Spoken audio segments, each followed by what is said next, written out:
Hello, my name is Marcus. I'm the compiler of a collection of therapy quotes entitled 1001 Windmills of the Mind, a collection of quotes taken from what's called the psychodynamic or the psychoanalytic perspective, which, as I understand it, was called philosophical medicine long ago, because this perspective seeks to help a person find their narrative truth. If we can find our narrative truth, our story, we can come into ourselves and we can find ourselves. Right? So the theory is if there's too much trauma, things get repressed, it gets put into the unconscious, into the bag, and we feel disconnected from ourselves. Right? But if we can be our own caring witness and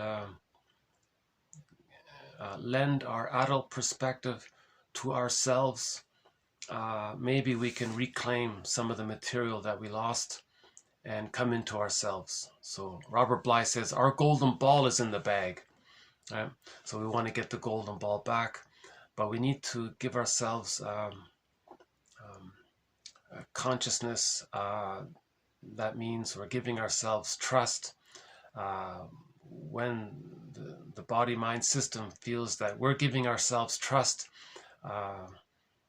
the unconscious may give us back our golden ball, our true self potentialities. That's one of the threads that runs throughout this series of quotes, Robert Bly's metaphor of the golden ball in the bag. We have over 30 threads. Another one of our threads is the very difficult topic, but I'm now realizing how important this topic is. Shame, this emotion, this inner blush, this burning, biting feeling within. One metaphor is that in mythology, when they talk about a hell scene, it's the fire, it's the burning. That's a symbol for the feeling of shame. Yeah? So when Odysseus went into the underworld or went into the hell scene, he saw all of these. He saw Jocasta and Agamemnon. He saw Sisyphus. But in the background is the burning scene, is the shame. So shame is part of, is an underlying part of our of what's in the bag that we're trying to face. We've done some, we've covered some very good quotes on this topic of shame in recent videos. I think the past several videos, I think we've made some progress in this area of shame.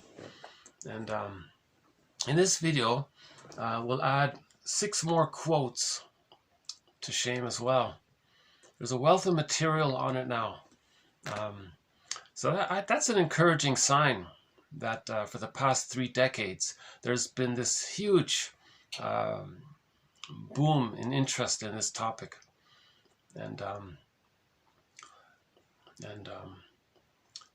I'm adding some of the best quotes from the past 3 decades to this collection. So we'll add 6 more. Right? Okay. So this one is TQ 2081. So in this video we'll do therapy quotes number 2081 to 2088. Okay, so once again, shame is a more primal, more painful emotion than guilt. Guilt is more developmentally mature, developmentally advanced. It's later on, right? When the baby has some differentiation with the mother, there's 2 people there, and something goes wrong. The person might feel badly. They can repair it. They can make amends. They can do some good deeds, and so that's in relation to feeling bad about a mistake we made in a relationship, and we might try to repair it or express. So there's something relational about it. But shame, it's more now. If a person does feel shame, they may act out and do something harmful to another person, but they don't feel guilt. They're just operating out of the shame. Right? So shame is prior. It's the antecedent. It's the earlier one to guilt. Right? And this is more about a flaw or a defect in our being. Right? The child wants to have his psychological self, right? But he has to go through some kind of developmental process with the mother, whichever model we use. So we've mainly been using Margaret Mahler's model of the psychological birth. She says that the psychological birth of the baby doesn't just automatically appear with the biological birth. The baby has to go through a process called the separation individuation process, comprising first of fusion with the mother. It's called the stage of social symbiosis, the stage of undifferentiation. The baby doesn't know where he ends and his mother begins. He's still blurred there in his mind. He may even think that the mother is an extension of him. It's all about him. He has no differentiation, so it's called the stage of undifferentiation. This lasts for roughly 5 months. If the baby gets his symbiotic needs met, meaning the mother is an object for the child, a self-object for the child. The mother is a symbiotic object for the child, meaning the mother is there to unconditionally, automatically meet the needs of the baby. It's like an extended womb, really. Humans come out too early, they need an extended womb. So the mother is acting like a social, outer, interpersonal agent, womb agent for the baby. So in other words, in the womb, the baby's needs got automatically met. There were no conditions on it. Right? After the biological birth, this is meant to continue. This is done through the mother's attunement. She doesn't have to be absolutely perfect, but she has to be more attuned than misattuned. Right? If she's more attuned than misattuned, that's good enough. Then the child is fed. He grows. The basic trust, right? All babies are born with basic trust. If that's preserved, and the basic trust is preserved up until 5 months, that's the biologically determined time when he begins to hatch out of that second womb, right? So we're talking about the psychological birth. So there's the physical uterus for the biological birth, but for the psychological birth, they enter into this psychological egg. It's called the stage of social symbiosis, the first 5 months. If he's fed there, right, just like the baby was fed in the uterus, he's able to be born. Okay. Likewise, for the psychological birth, he needs to be fed in the extended womb, in the psychological womb egg, for him to be born, to hatch out. Right? Now, if something goes wrong during the first 5 months, that's huge shame for the baby. That's huge shame. Right? That'll be in the unconscious. That'll go in the bag. Right? Now he could be stuck there. He'll spend the rest of his life seeking power and control over others, right? To see if he can to communicate that he's looking for a good mother to give him basic trust. Nobody in the present can do it, but that's what he's trying to do. He's trying to communicate that he's looking for the good mother, because he needs the good mother to maintain the basic trust, to go through the separation individuation process, or Erik Erikson's 8 stages of development. Right? So in the last 2 videos, we talked about this phenomena. If the baby's stuck in shame in the first 5 months, that can lead to a personality where he wants to micromanage others, control others. He wants to create his environment to be perfectly consistent and reliable. So if that person marries a partner, they might henpeck them and control them. It doesn't work. The lackey or the henpecked or the codependent partner they're going to protest some way. It's not going to work. But they're trying to communicate that they're looking for the good breast. So the partner becomes a symbolic good mother, but it can't be done. But they're trying. But that effort is meant to be a mirror for them to see what they're looking for, meaning that they didn't get it. Then they can mourn the loss of it, not still try to get it. So if the first 5 months are good enough, quote unquote, good enough, the baby still has his basic trust. With that basic trust, he feels safe enough. He's not scared. He feels safe enough to differentiate. The baby has to feel safe to leave the mother. So ironically, the baby needs mother's love to leave her, to be himself. If he doesn't get it and he's shamed, he's trapped in a negative fusion with the frustrating mother. That's constant unconscious shame. That's called an insecure attachment style. Okay, the emotional foundation of an insecure attachment style is this shame. And there are different ways. Each version of the insecure attachment style, the anxious, avoidant, the disorganized, the reactive, etc., they're all variations on how to regulate that shame emotion. Right? Well, hold on a sec. I think we got one of the birds here. Let's see.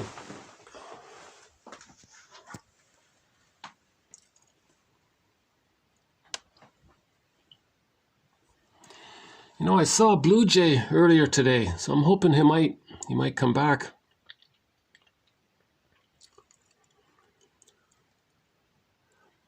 But yeah, a clear day today.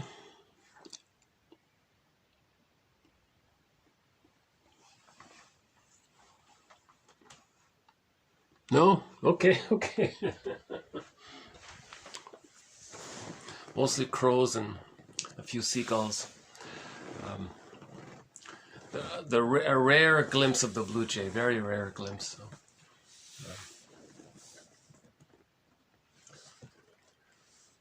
okay, so back to the idea that if her love is unavailable, that means the baby needs her even more. The more unavailable the mother is, emotionally unavailable or withdrawn she is, that means the baby needs her even more. So he clings to her even more. He fuses more tightly, right? It might become so painful that what happens is the child identifies with the aggressor. He just becomes her and he loses himself, right? In that pattern, it's called the narcissistic pattern. They identify with the aggressor. Okay, they're gonna want to somehow communicate what happened. So how do they communicate what happened to them? They're going to be negative towards others in later life, devaluing humor, shaming humor, put down humor, right? To communicate what they experienced as a child with their mother. Okay, so the baby's interpretation of his mother's love not being available is that he's being devalued. Right? He identifies with the aggressor to communicate that he felt devalued. He wants to devalue others because he wants to communicate that when he was a child, he felt devalued by the mother. Okay, so this is his attempt to cry out and communicate through his behavior. He's showing through his behavior what he experienced. Right? Now, this is meant to be a mirror for the person himself to see what happened to him. So he's meant to look in the mirror. So him observing his negative behavior is a mirror for himself to see what happened to him. He's doing to others to communicate what happened to him. That's a mirror for him to see that. Yeah.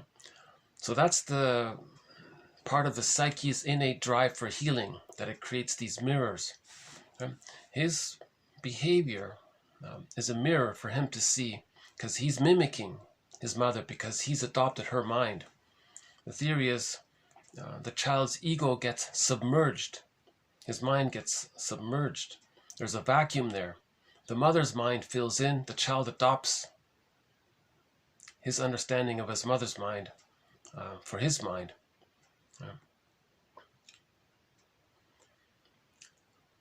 Okay, so and he's stuck there. He can spend the rest of his life devaluing others to communicate that when he was a baby,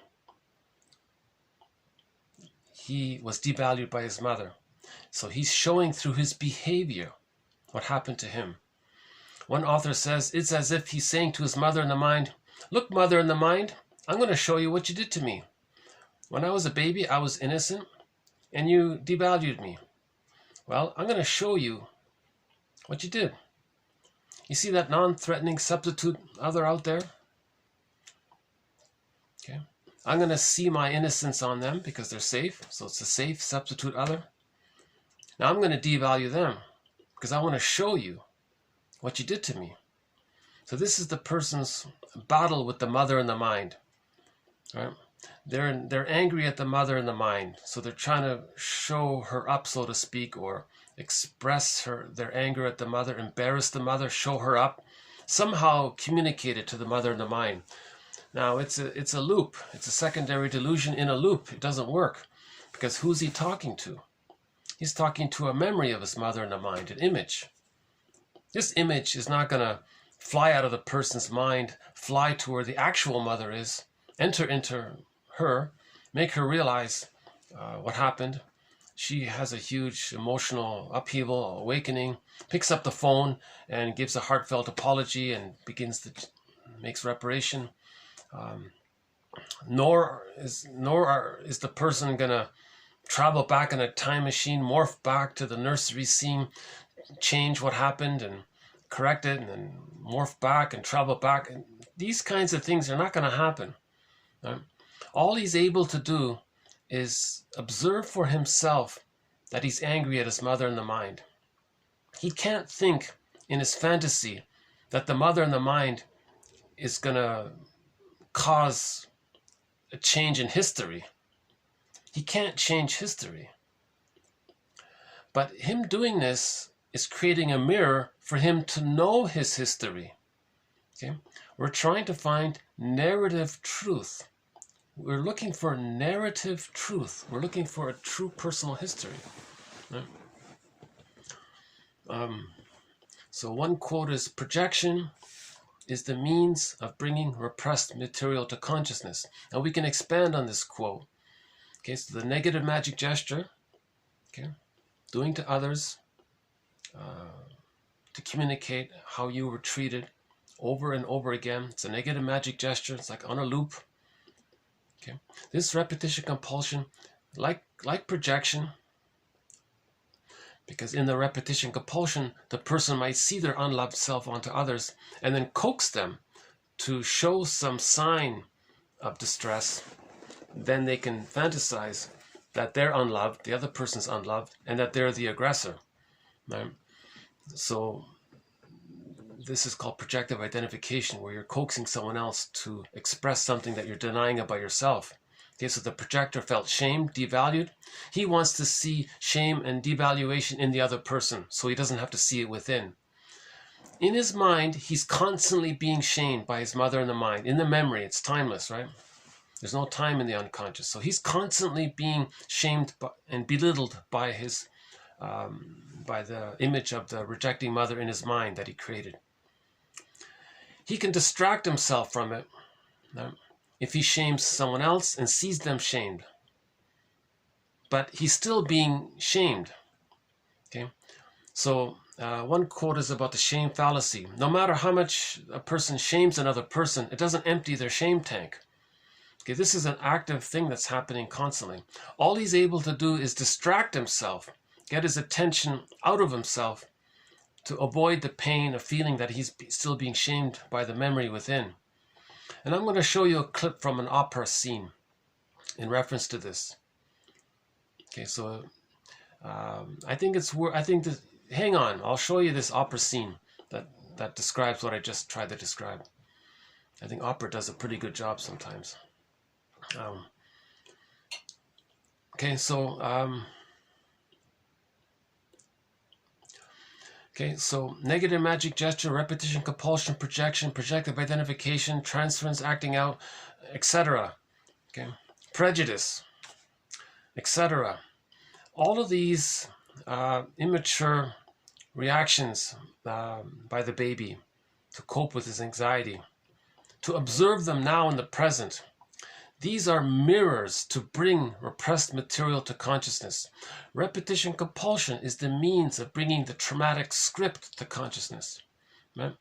So our behavior is creating a mirror for us to see what's unconscious. The goal is to make the unconscious conscious so that we can find our narrative truth. The psychoanalytic perspective is all about finding our narrative truth. In the 1950, there was a mental hygiene short film for teenagers in school. It's called How Honest Are You? The teacher said to the students, search for the truth, know the truth, and then express the truth. What did he say? Find the truth, know the truth, express the truth. Something like this. Something in that broad area, right? Okay, so make the unconscious conscious. We're looking for our narrative truth. So, in other words, the psychoanalytic perspective is all about knowing ourselves. Because when we say know thyself, it's the conscious self and the unconscious self. We are the totality of the two. We need both. And we need as much as possible to be conscious of what's unconscious, as much as we can. Because in the unconscious, it's like a stranger within, right? And if there's too much going on in the bag, they have motivation. It's like a burglar calls it the puppet master, right? There's someone, it's the alter ego. Or there's someone living my life and I know nothing about him. It's the one who walks with me who's not like me. The second self, the secret self. The shadow soul, the shadow self, right? In literature, it's the motif of the double. So this character in the bag, so everything that we don't know about ourselves is in this bag. And we can personify, imagine it as a character, right? As a storytelling way to conceptualize or to get in touch with what we don't know about ourselves. In literature and storytellers, they might imagine everything that we don't know about ourselves. What would it be if it were a person? That's the alter ego, right? So I've used the example of Henry Winkler, right? When he's an actor in the show Happy Days, he plays the Fonz. That's his alter ego. He's very confident and assertive, right? But in real life, he's not like that at all, right? So that's in his bag. So in Henry Winkler's bag, it seems to me, in that bag is the Fonz character. Right? So the Fonz character represents a lot of his sort of power and confidence and assertion and so on. Right? But in real life, he's afraid of that. He's only able to get in touch with it if he's given lots of permission and he's getting paid $1 million to do it and everyone's cheering him on. He's probably thinking, really, I can act this way? You don't mind? I'm not going to get punished? Really? You're all clapping? It's okay? I can... So maybe that's the benefit of being an actor. He gets to get in touch with parts of himself that he's not aware of. But in real life, he couldn't do that, obviously. He has to do it in some studio and with directors and cameras and making a story, making a comedy. So it's all very kind of safe and contained kind of thing. But in real life, he couldn't act like that, right? Anyways, so the idea is that if there's too much in the bag, Burglar says there's a lot of unconscious fantasies in there. These fantasies affect how we think, how we feel, and it can, like a puppet master, get us to orchestrate our lives according to the unconscious motivation. Now, what's the unconscious motivation? What does it want? What does the shadows, what does our second self want? It wants us to recreate the childhood scene in the present whereby we get basic trust, but it can't be done.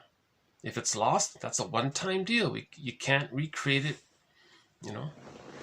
It's very limited. You know? Even the therapist can't do it.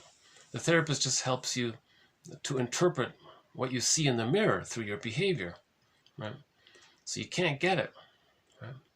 But the second self is, the puppet master is getting us to create an environment in our lives where we feel so safe that we feel that we can get back our basic trust. And then when we get back our basic trust, we can begin to differentiate from the mother, separate from the mother. Okay, then we go through the separation individuation process, right? See, it got arrested, but so theoretically in the fantasy, if we got back our basic trust, then we can resume development. Yeah? So first there's the basic trust phase, and then we go. Okay, if you look at yesterday's video, and if you go to the video called All About Shame, and yesterday's video, the one that ends before this, TQ, the one that ends in 2080, that video. Not one of my better videos, but anyways, in that one as well, I went through Erik Erikson's model there.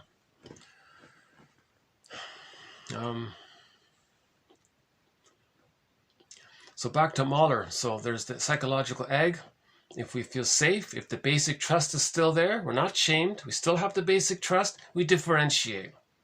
Okay. Next, the child wants to be mirrored and seen and accepted. Okay. At 18 months, the baby's primary narcissism dissolves. That's natural development. He's not a little god. Right? All babies think they're little gods. This naturally dissolves. It's called infantile megalomania. This naturally dissolves at 18 months when he feels safe to know himself. If he doesn't feel safe to know himself, he still holds on to the infantile megalomania. It's called taking refuge in the grandiose part self. That's part of the narcissistic pattern. They think it's all about them, and right? And they have identified with the aggressor. The aggressor is so powerful. So the narcissistic pattern is they think they're so important and it's all about them. Okay, the narcissistic pattern is the fusion, okay, between the grandiose part self and the omnipotent other, the powerful mother, the giantess in the nursery, that she's so powerful and so grand and so important and so amazing. So they think they're so amazing and so special, and it's all about them, the grandiose part self. You see? Now the true self is seen onto others. The true self has become the shamed self. The true self has become the shamed self. It's repressed, it's in the bag. Now when something's in the bag, okay, the psyche seeks healing. It gets the person to see what's in the bag onto others. So they say others are no good. For them to, that's a mirror for them to see that within they feel no good. Right? So when they shame others, that's a mirror for them to see that when they were a baby, they were shamed. Okay, so again, when something's repressed, it's called projection. Projection is the means of bringing repressed material to consciousness. Right?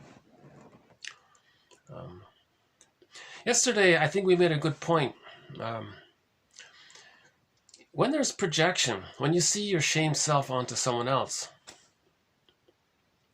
you want the other person to accept your shame. So you want to coax them to demonstrate shame. And then you don't believe you have the shame. You think and interact with them. You attribute their identity as being a shamed person, but that's your own shame. So you don't want to accept your shame. So what you do is you believe strongly that the other person's no good. So there's prejudice, right? And then whatever positive traits you see in the other person, you deny that they have it, and you believe you have it. And you interact with them as if they didn't have those positive traits. You assume that they don't have it. So you want to give them your shame and coax it that they feel shame, trigger them, coax them, coerce them, push their buttons, make their life difficult so they are stressed out and do something foolish or something. Then you say, aha, look, see, they're no good. Now, whatever good you believe they have, you just think it's yours and you act like it's yours. Okay, this dynamic, okay, getting out the bad and taking in the good. Think back to the baby at the breast. The baby's nursing at the breast. If he feels distressed, he wants to get out his stress onto his mother. The mother is soothing. The mother's good. The mother responds. The baby takes in mother's goodness. So the baby takes in mother's goodness. The mother absorbs the child's stress, badness. You see? So that dynamic, that's what happens when the baby's stressed at the breast. The mother picks it up and responds with soothing and comfort, and the baby calms down. The baby takes in the mother's soothing memories. The baby memorializes, internalizes the interaction and the memory of the mother being active in her soothing ability, and that becomes a part of him. Right? So he takes in mother's skill to calm him down, and he adopts it for himself, let's say. Right? And he had the experience of, he took out his stress and pain into the mother, right? And took in the goodness of the mother. That's called projective identification.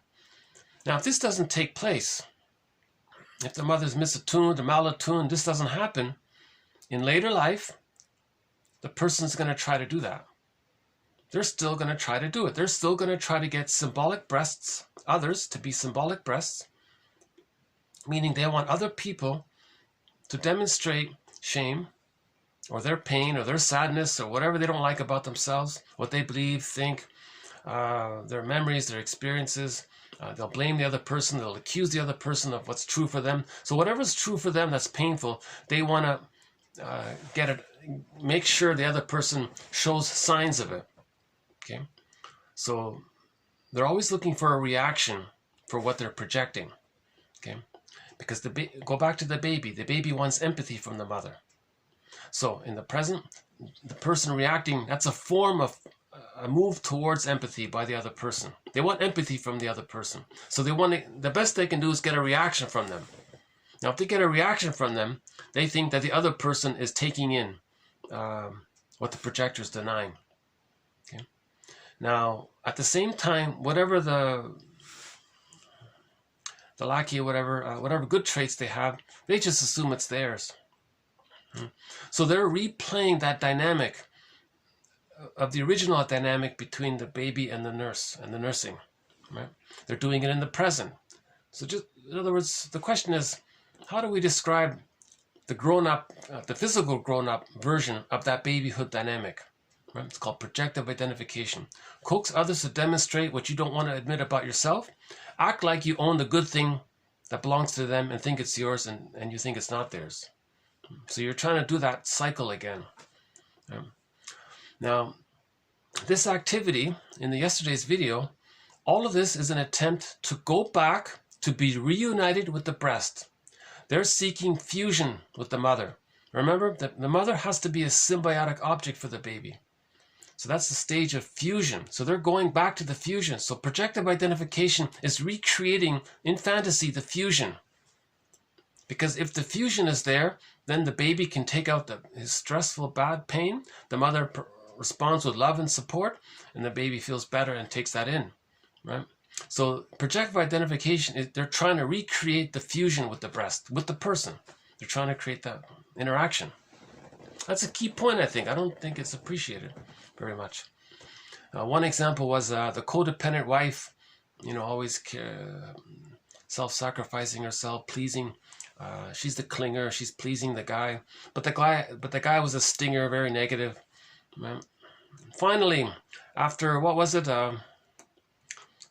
50 years of marriage, she said, you've been very angry towards me and you put me down all the time and I've been so nice to you. I want some kind of I want an apology from you or something. And he said, oh, this is an opportunity. Fine, I'll give you a cynical apology where I shame you. And you're going to buy it because you're so hungry for it. You waited for 50 years. So he just uses that as an opportunity to put her down. A person with a narcissistic pattern, all they're doing, they don't look for somebody to love. They look for somebody to shame. It's called a stinger. All they want to do is put down the partner. right? Because they're in battle with the mother in the mind. Look, mother in the mind, you put me down, and I'm frozen in this state, in a loop. So I'm constantly putting my nice codependent partner down because I want to show you that that's what you did to me. Could you change your ways, right? So now the clinger, she gets this fake apology, and she's shamed by it. So she's even hurt even more. You see, mother in the mind, I always find a way to shame my nice codependent, foolish partner here. They don't love their partner. It's they're not capable. They're not there. Love is first you need differentiation. Then you can love. But if you're fused, you're just in anger towards the mother, right?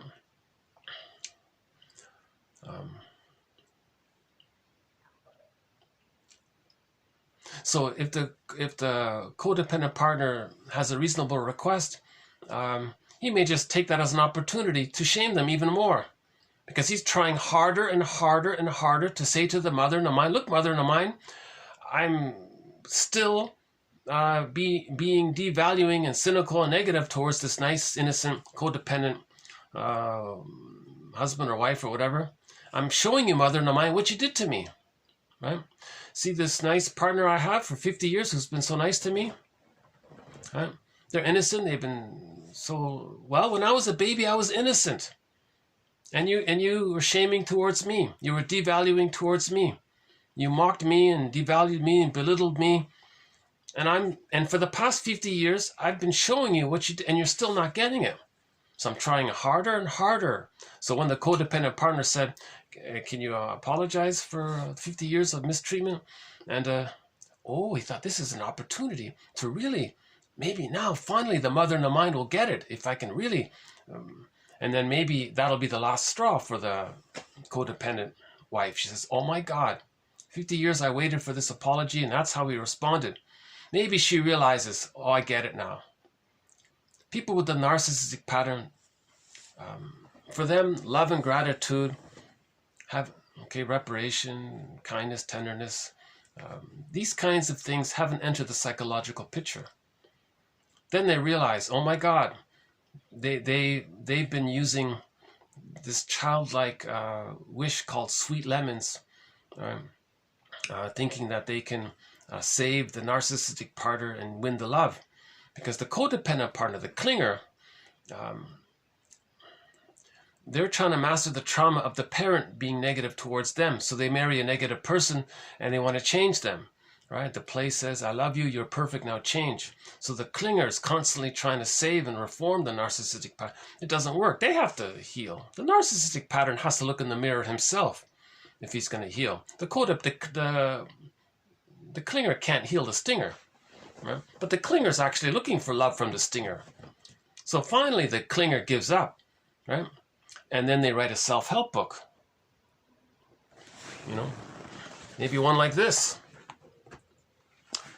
At the end of this video, I'll give you a quote from this book.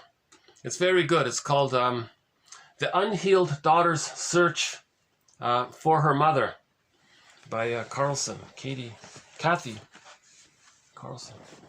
So at the end of this video, I'll give you a pretty good quote from this book. So they write a self-help book like that. She realizes what she did was, this one here, she projected the rejecting mother onto the husband. So the real battle is with the mother. We have a quote that says the most complicated, painful, complex dynamic in human relationships is between the mother and the daughter. That's the, if we can heal that, oh, that's huge if we can heal some of that. So this book was an attempt to heal some of that. Yeah.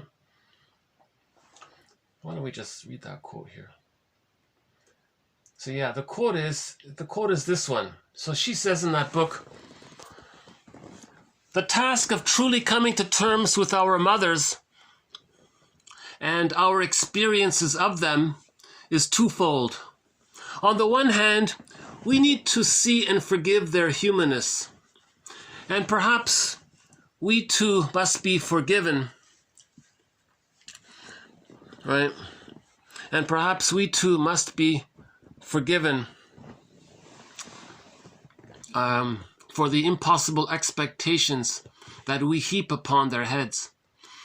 There is an urgent need, a human need, for us to come to accept our mothers, like ourselves, just as limited, unsure at times, and the products of their own histories and culture, just as we are.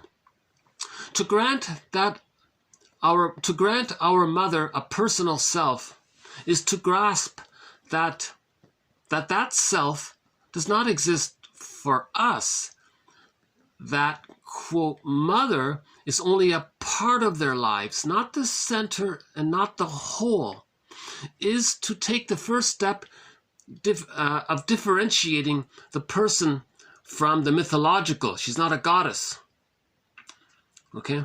And to give the personal its proper weight. The mother was just a human being. Right? We may not agree with or even like the women our mothers actually are, but to relate to them, we must grant them individuality and their birthright of human limitation. Okay, so the baby's nursing with the mother. It's archaic, it's primary process thinking, it's pre-verbal. The baby thinks in images. The baby's small and helpless, the mother's this giantess. Okay, it's like a dream world. It's another world. It's an illogical Alice in Wonderland fairy. It's another world for the baby in the mind. So in the mind of the baby,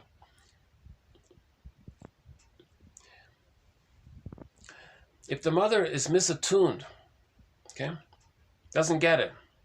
The baby's hungry, she says no, follow the schedule. The baby wants to cry, he feels shame, he feels the inner burn, he feels pain, he feels persecutory anxiety, he feels the furies, he feels that munch painting, the scream. He's terrified, right? Now that rage the baby feels, because of the blurring with the mother, he's one there. He thinks the mother's a part of him. That means he thinks that the mother is enraged. So if he's enraged, the mother's enraged. That's his logic. If he's enraged, the mother's... Is that the bird? Oh, hold on. No. It's just a fly. Okay.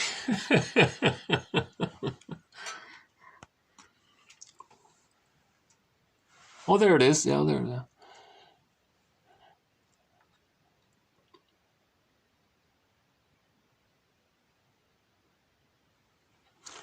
But it is a nice day now.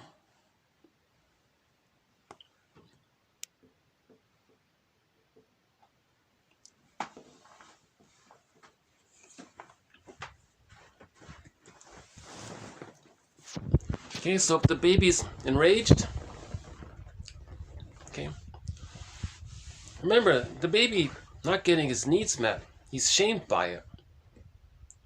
Okay. The baby's enraged because he's terrified that he thinks the mother's going to abandon him. If the mother's for example, if she's on the phone too long, he has no concept of time. He might think that she's going to literally abandon him. That's called the fear of death by emotional starvation. That's really core. Like, that's terrifying for the baby, right? So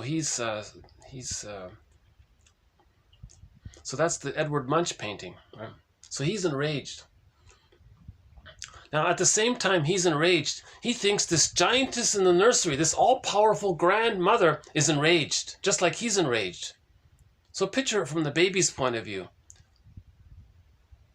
How that would be for the baby in his memory. In his memory, it's an enraging demon. It's called a succubus. Right? Now the baby wants to take in mother's milk and comfort and soothing. He just automatically thinks that this raging monster wants to take him in. So the baby thinks his mother is a devouring monster. In his memory, there's a devouring monster of his mother. That's in the unconscious fantasy. How does he feed? You see? So he's relating to, the Kali, or one of these famous she describes it here in that book, in Carlson's book. These in mythology, you have these grand, powerful, mythological beings. She talks about Kali a lot. She can be very giving and loving, and she can be very destroying and terrifying. Okay, that's the mother, from the baby's point of view. So, but the difference is, see, the reason people like the image of Kali is because she holds the two sides. So that's healing. You want to hold the two sides. But in the baby's mind, he cannot hold the two sides of Kali. He creates one side, that's a devouring monster, okay, separate from the loving goddess side. You see, in mythology, the Kali character, that's 2 in 1. So she holds the opposites. So that's a healing image. That's a powerful healing image. Right? People like that. But in the baby, he cannot have an image of Kali as whole. He's got to have 2 images of his mother. Okay, so he's relating to "so the witch won't eat me" image. Okay? In Hansel and Gretel, it's the witch that wants to eat the children. Okay, he's bonded to this frightening witch, this devouring monster that wants to take him in. Again, this is a displacement. All that's happening is the baby is enraged and he wants to take in mother's love. That's it. So the baby creates an image of a devouring monster that wants to take him in. That's a symbol for him thinking that he's angry and he wants to take in mother's milk. That's all it is. The baby's confused. You see, so it's a different imaginal world down there, right? In the unconscious, it's a different logic there, right? So now, how does he? Now, in reality, how does this baby survive? How does he take in milk? He can't feed safely if he thinks he's relating to a devouring monster that wants to eat him. He can't relax and nurse. What does he do? He has to hallucinate that the mother. He creates in his fantasy a psychosis. The baby's a genius, actually. He tricks himself through some kind of mental mechanism, like a kind of a delusional, illusional psychosis. He just fantasizes in some grand way. I don't know how he does it, but he just, okay. Think about in religion. They say, oh, there's this powerful goddess, breast goddess in the sky, just fuse with them. So the baby does something similar to religion. He invents a little religion in his mind. Oh, there's going to be this goddess, breast mother that's really good. So he says, no, mother's not a devouring witch. He can't survive if he thinks that. So he denies it. It goes into the bag, and he hallucinates that he's relating to a wonderful goddess, good breast. Then he's feeding with the mother. He thinks, no, mother's not painful. Mother's not misattuned. I can't feel that. It is. He is being shamed. It is hurtful. He is enraged. But he puts it in a bag. He keeps stuffing it in the bag. And he hallucinates that he's relating to a good mother. Again, religion. The baby just invented religion for himself, right? Because he's fantasizing that he's fused with a good breast, and he's safe by it, he's soothed by it, and he's comforted by it. So through the fantasy, he's able to feed. So this mechanism is called splitting. Now, this issue of splitting isn't resolved by the age of 3. It's like a template in the unconscious.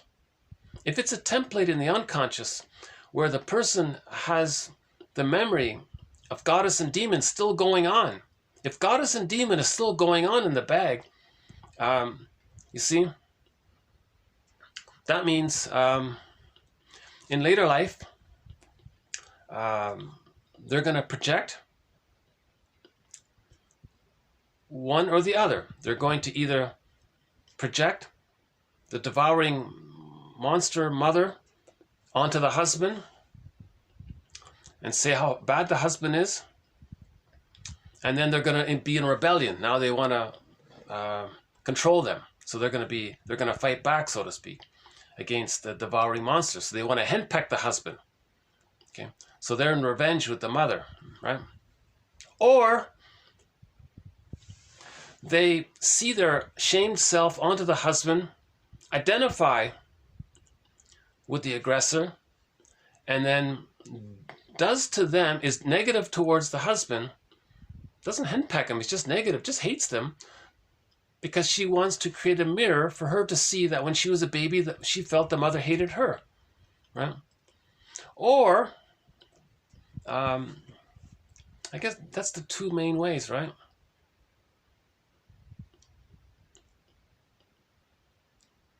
So this is a problem in relationships. This is unrealistic, right? The nice codependent wife or husband is who's maybe a clinger or just a nice mildly dysfunctional person or something, probably healthier, right? They're not a devouring monster, nor are they their shame devalued self, but they're operating out of this unconscious fantasy. Remember, unconscious fantasies influence how they think and believe. Now, the unconscious motivation is to recreate the scene at the breast, to change it. Remember what the play says, I love you, you're perfect, now change. They want to change the lackey or the partner to be a good breast. It can't be done, so they're stuck there, right?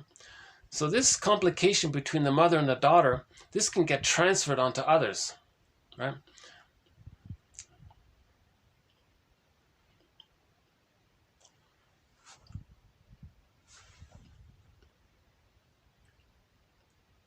Hold on, I'll save it. I'm going to come back to this point. I'll come back to this point because the opera talks about this. I'm going to show you a clip from an opera that talks exactly about this. So hold on. I got ahead of myself here. Okay. So let's go back to TQ 2080. Okay, so we're talking about an interpersonal bridge between the baby and the breast. If it gets broken by the misattunement, that's shame. Shame is triggered interpersonally by disappointed expectations of mutuality of response or breaks in the interpersonal bridge. Misattunements violates the baby's expectation, causing a sudden deflation of positive affect and a rapid shift to a negative state. He's enraged. A rapid shift from, energy-mobilizing, sympathetic-dominant, automatic nervous system activity. Okay, so that's life forces, object-seeking. So he has positive hope and positive feelings, right? According to the nervous system, he also feels very positive. That shifts to the enragement, right? To the energy-conserving, parasympathetic-dominant, automatic nervous system activity. Okay? So that's the stress response, the flight, fight, stress or freeze, disassociate response. So one, he wants to bond to the mother and have a good relationship with the mother. If that's broken, there's the stress response. Okay, a famous guy, a lot of people quote this guy, Schore, Alan Schore. He says, Schore suggests that the attachment style the child develops is essentially the child's style of shame regulation. Shame regulation, okay? An insecure attachment style is all about shame regulation, he says. The overuse of certain forms of praise may also foster shame. So another point here. Okay, punished by rewards. Okay, the overuse of certain forms of praise may foster shame. Praise may convey low expectations of ability or unrealistically high expectations. Or it may suggest that the child's worth depends on performance. It may undermine intrinsic motivation, foster a sense of contingent self-worth, so conditional love, and create self-consciousness that heightens negative self-awareness and disrupts performance. He's saying, okay, that point here, I'm including this point here because it reminds me of Marshall Rosenberg in a lecture I saw on YouTube. He quotes a book called Punished by Rewards, meaning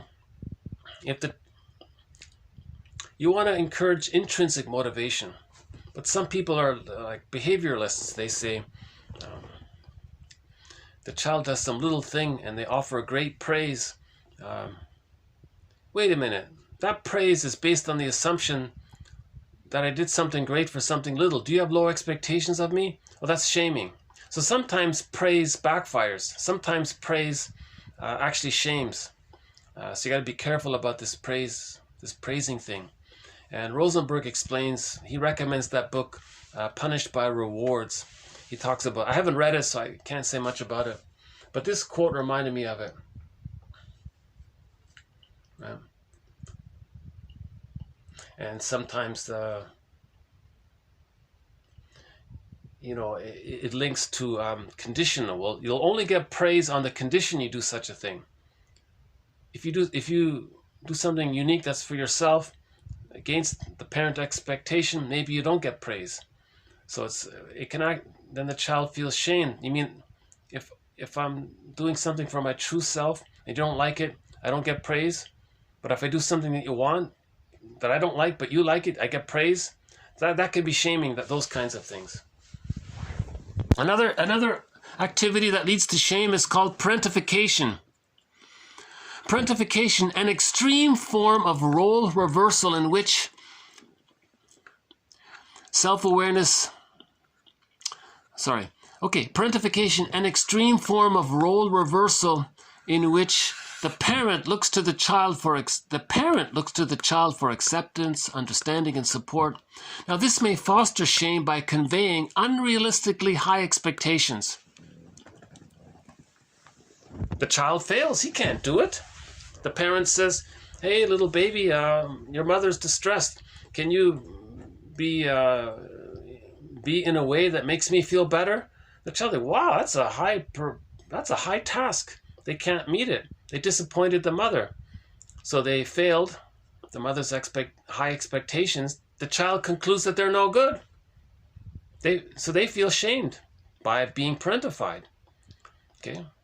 Related to this is that the child is not seen as a person in their own right. The child is objectified, parentified, objectified. The mother is using the baby as a self-object, meaning the mother is using the baby as a symbiotic object to comfort her. The mother is parentifying the baby. The baby is being used like a teddy bear to soothe the mother. It's not supposed to be like that. That's called childhood parentification. Right? So that also can lead to shame. Right? Okay, next one here. Okay, Paul Mullen describes the feeling of unbearable shame being experienced as if one were, quote, a fox who had been forcibly dug out of its lair when the whole pack of hounds have exhausted the fox's capacity to flee and hide. So that was his approximation for what shame might feel like. I don't understand this fully, but I guess one fox within the pack is being scapegoated, and the fox is running away from them or something. I didn't know that took place within the foxes, but so finally the fox finds a hiding place. It's his last ditch effort. It's his last hope of avoiding the rejection from the pack, I guess. And then they yank him out, so he feels shame. In other words, shame is that feeling is when you want to go. In the last video, somebody said shame is that feeling where you want to shrink and hide in the mouse hole. Yeah? In the music video for the rock song Mind Games by the rock band Triumph, the guy was being shamed by the woman, and they showed you how the man felt. He felt shame. So in the video, you see the sofa swallow the guy up. That's an image of how the guy felt. He felt like he wanted to disappear and hide. In shame, you just want to hide. You want to retreat and hide. You want to make yourself small, go to the corner. In school, the child sits at the back row at the corner, those kinds of things. So in shame, you don't want to be seen, kind of thing, because it exposes your the false belief that you're defective, and that's a feeling of hell, right? Hell is a symbol for the feeling of shame, for the emotion of shame. Hell, it's burning, it's biting. Bergler calls it an inner blush. In that quote entitled All About Shame, one quote said, "Imagine a time in your life when you blushed." Okay, freeze that moment and make it alive indefinitely. That's what hell is. That's the feeling of hell. That's shame. So when storytellers depict in their stories a scene of hell, they're describing the emotion of shame.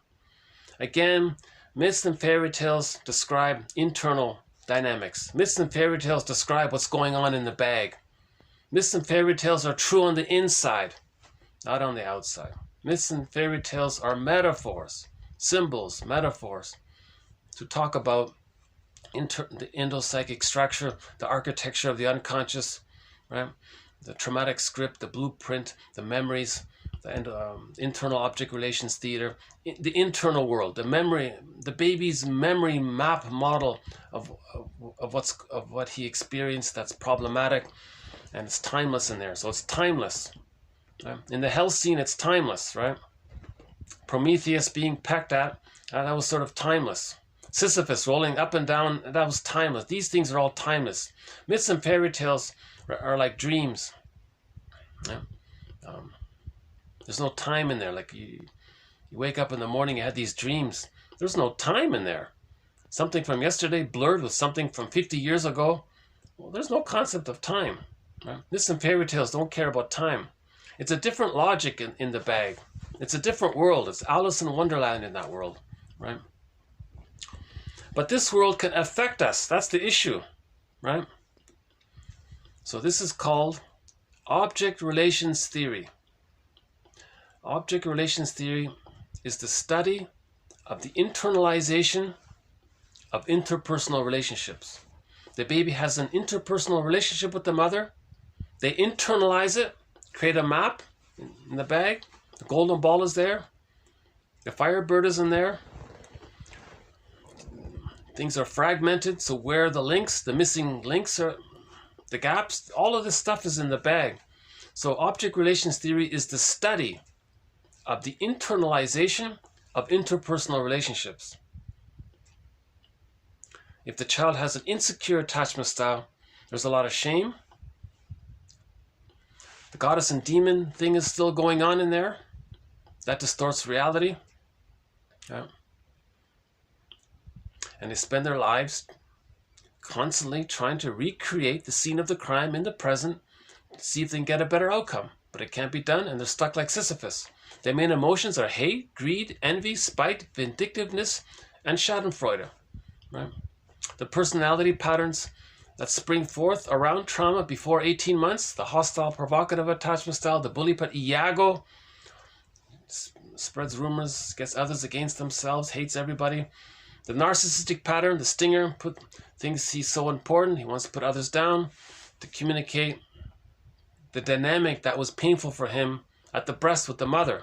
The mother was one up, the baby was one down. The one up mother put him down. He identifies with the aggressor and then puts others down to communicate what his childhood was like. At the same time, he's creating a mirror for himself to know what his childhood was like. Right?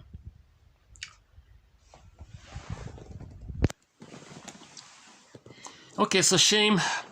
Different ways to describe this feeling of shame. That's just one of them there. All right, this poor fox here. Okay. Okay, that was a kind of a funny one there by Molin. Okay, when shamed individuals. Here's another one from Tompkins. This name comes up a lot. I think he's sort of a pioneer with this topic of shame, right? Okay, when shame individuals, as Tompkins observes, are governed by the wish not to hear the rasping, tongue-lashing voice of the internalized shamer and condemner, they also may identify with that not-so-small voice. Okay, that's identification with the aggressor. Okay, people can become shame-phobic. For example, those with a shade of brown tone of skin also have served as containers. Okay, breasts, right? good breasts, right? Containing for the shame felt by those with a shade of beige tone of skin. So he was talking about prejudice here, right?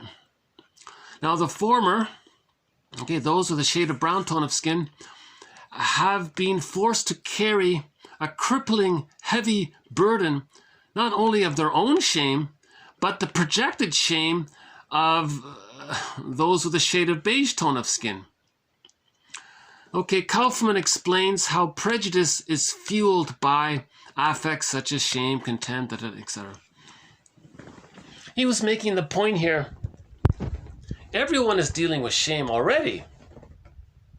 That's bad enough already. That's the in the last video, someone said that's the human condition, that we all have shame. But in prejudice, people with a shade of brown tone of skin, he was saying, they've got a double load. Because not only are they dealing with their own shame, but they're absorbing the shame of the projectors. So those with the beige tone of skin who can't accept their shame, they want to expunge it in the fantasy that if they shame others, they think out of their fantasy, the other, like the breast, will be good and they can take in the goodness of the mother. And they're trying to do that. It doesn't work. So the poor people with the shade of brown tone of skin have a double load, he's saying here. They've got their own organic shame from their, everyone has it to some degree. Plus, they're living with the memory of all the times they were shamed by others. Yeah. So that was a point I think that's a point that hasn't been made yet. That people with a shade of brown tone of skin are carrying double shame. Yeah. And the people with the shade of beige see the double shame in the other and say, oh, it's outside, look. Yeah. That distracts them from them feeling the memory of the, what is it? The rasping, what did he say here? The rasping, tongue-lashing voice within. They're not aware of it. They're not aware of the devouring monster image terrifying them. If they can always distract their mind in thinking, oh look, the other's no good, they're shaming, look how ashamed they are, how bad they are, and their mind is outward, that distracts them from feeling the pain within. So projection and blaming is a defense mechanism to not feel the shame within. You see, but it doesn't work. Yeah? And the person has to do it endlessly. And that's why they're looking for somebody to shame, so they don't feel their own shame. So these people are not saying, find me somebody to love. They're saying, find me somebody to shame, so they don't have to feel their own shame. Right? So now they may coax others and taunt others and make their lives difficult. So discrimination comes. So the motive, so he was saying here, the reason there's discrimination against those with a shade of brown is because that'll increase the chance of them demonstrating some distress. Aha! See, they're no good. You see, they said some rude thing, and you see they're not good enough. That distracts them from feeling that when they were a baby, they weren't good enough. Because no baby can soothe the mother. It can't be done, right? So again, the mother, in this quote here, she's got to read this book. Mothers need to read this book so they don't expect too much from their children. Some mothers have a daughter and they think the daughter should be the good mother. The poor daughter can't handle that. So she needs to read a book like this to get her started on the journey. Well, we have a thread on what's called the electric complex. Daughters who are trapped in a negative symbiosis with the rejecting mother, they have the electric complex. They're too fused with the mother and they can't leave her and they're angry. Yeah. The mother doing this is using what's called the Jocasta style of mothering. So some mothers use what's called the Jocasta style of mothering, meaning that they're in battle with their mothers in the mind. So when they have a daughter, they say, oh, look, mother in the mind, I have this nice daughter, your granddaughter. I'm going to show you what you did to me. She's so filled with anger at her mother, right, from all of the shame that she received. she doesn't have it. She doesn't have the love available to give to her daughter. So she says to the mother in mind, "Look, mother in mind, your grandchild here, forget it. I'm going to do to your grandchild what you did to me because I want to show you what you did to me. I want you to get it. I want you to recognize what you did to me. So I'm going to do it to your granddaughter." Right? She doesn't even really see the daughter as her daughter anymore. The daughter's just a pawn in the mother's battle with her mother in the mind. That kind of thing. So a woman doing this is using, that's called the Jocasta style of mothering, where she's going to do to her child, through her behavior, she's going to be rejecting towards the child, not give the child a secure attachment style, because she wants to show her mother in the mind that when she was a baby, that she didn't get a secure attachment style from her. That's one version of intergenerational trauma. Right? Or another version of the Jocasta style of mothering is, if the mother has a child, daughter, son, or boy, she might say, "At last, somebody's available for me." She's going to brainwash the child to respect her, respond to her, be at her beck and call, do what she says, give her due consideration, respond to her. If the child disobeys, she can punish them, and the child is afraid, then so the mother always gets constant respect from the child. It's out of fear, but she doesn't care. Remember, the mother, in this case, the baby, in this case, the mother doing this, every baby, okay, or the baby and the mother would rather have a negative relationship with the mother than, so just generally speaking, every baby would rather have a negative mother than no mother. So a mother, when she was a baby who didn't have any relationship with her mother, or not a good enough relationship, she,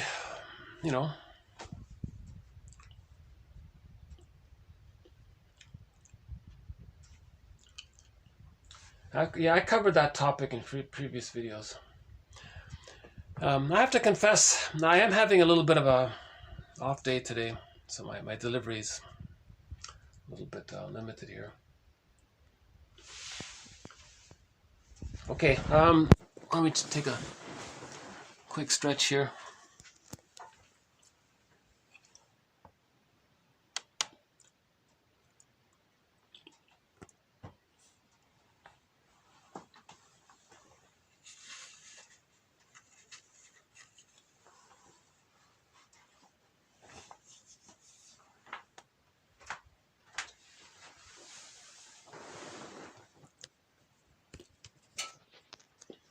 I'm kind of eager to get the quotes out there, so even if I'm having an off day, I think, well, the video won't be perfect, but at least I got the quotes out, because some of these quotes haven't been digitized. I don't know about this one. I haven't checked it yet, but for example, maybe this one hasn't been digitized. So, I feel just this interest to kind of share this material.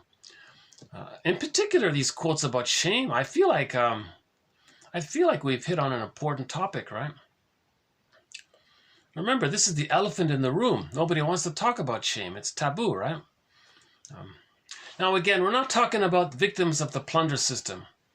Victims of the plunder system, they have to band together to protect themselves, so they're more sensitive about. So we're talking about, we got to heal the aggressor, right? We got to heal the mother, and we got to heal this woman here, right? We got to heal the woman in that opera.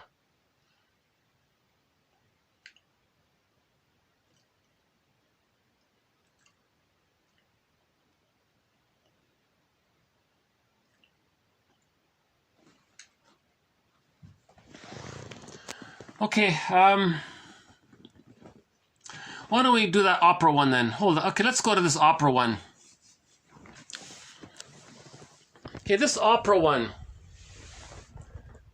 If my computer shuts down, what I might do is hit the pause button, and I'll come right back. I just got a warning that my computer might crash here. Okay.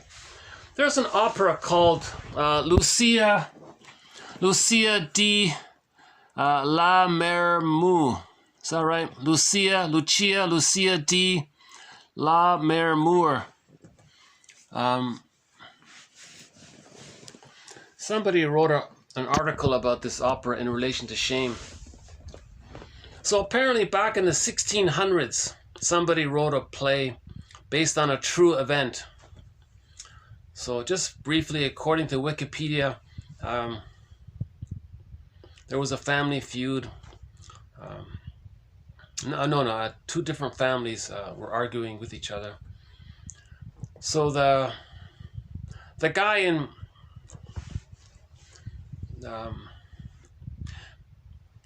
so there was some evil king, I guess, in one castle, and he destroyed the castle of another feudal lord or something. Right? So the evil king destroyed their neighbor's castle or something, or whatever it was. They plundered the neighbor. Now the victim, there was a survivor, the son, the kid. He wanted revenge for all this. But it turned out he met the daughter of the evil king and fell in love with her. And she fell in love with him. Right? So there was a story there. But the evil king had an evil wife. Right? And she destroyed her daughter because she didn't want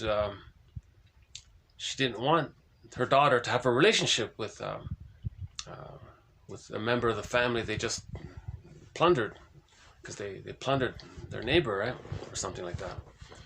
So she went through an elaborate scheme to destroy her daughter. So she did. The mother destroyed her daughter, right? So this opera was about this, and so this goes back to the relationship here. That mother who destroyed her daughter, she herself has an unhealed relationship with her mother. So she took her revenge issues out on her daughter. So that's what this is about here. Right? So, demonstrated in the opera Lucia di Lammermoor, we can see how the separation-individuation conflicts may reveal entrenched earlier layers of pre-Oedipal trauma. Okay? So that evil mother was dealing with her shame and rage at her mother. That's called pre-Oedipal trauma. Okay, shame can be masked underneath the emotions of contempt, envy, narcissistic injury, sometimes called shame anxiety, right? So the mother was filled with rage, contempt, envy. Underneath it is shame, okay? So regarding this villainous woman in the opera, unbearable shame becomes the impetus for vengeful acts shaped by paranoid fantasies. Okay, so this evil woman, she was paranoid all the time and omnipotent, didn't care about other people, right? So there's that infantile megalomania. She thinks she's a little god, doesn't care about others. It's all about her, right? Now this daughter here, she wants freedom, right? Now this daughter, her name is Lucia, right? Lucia. Lucia's profound hopelessness, humiliation, dashed hopes for love, right? Because the mother prevented her from marrying the guy there, right? The one she loved, right? So she was desperate about this, right? Now this Lucia was backed into a corner. She was, her internal resources are becoming drained and depleted. She's detaching. So she's getting more and more desperate, right? She loves this guy, Eduardo, but she broke the relationship with him and he's gone. And the mother's forcing her to marry some other evil guy, and she hates this other evil guy. And that evil guy is part of the reason that Eduardo's out of the picture. So she's really in a desperate situation, right? So all of these factors culminate in her actions. Okay, so she does some desperate things there. Okay, so her fantasized reunion with her boyfriend as a love object in the mad scene. So she goes mad, right? So this is what I'm going to show you here. So she finally gets desperate here. Her desperate wish to separate from her severely dysfunctional family. Lucia's downward spiral and psychic disorganization precede the rise of the curtain. Okay, now in the theater, the curtain comes up because she was really losing it, right? Now, in Donnie Zanetti's portrayal of her in musical language, okay, bel canto opera, it is not difficult to hear Lucia's defenses and her compromised formations, her defense mechanisms, being shattered in the torrent of high notes, stunning cadenzas, and other bel canto techniques as one locates the shame behind the rage. The shame behind the rage or despair.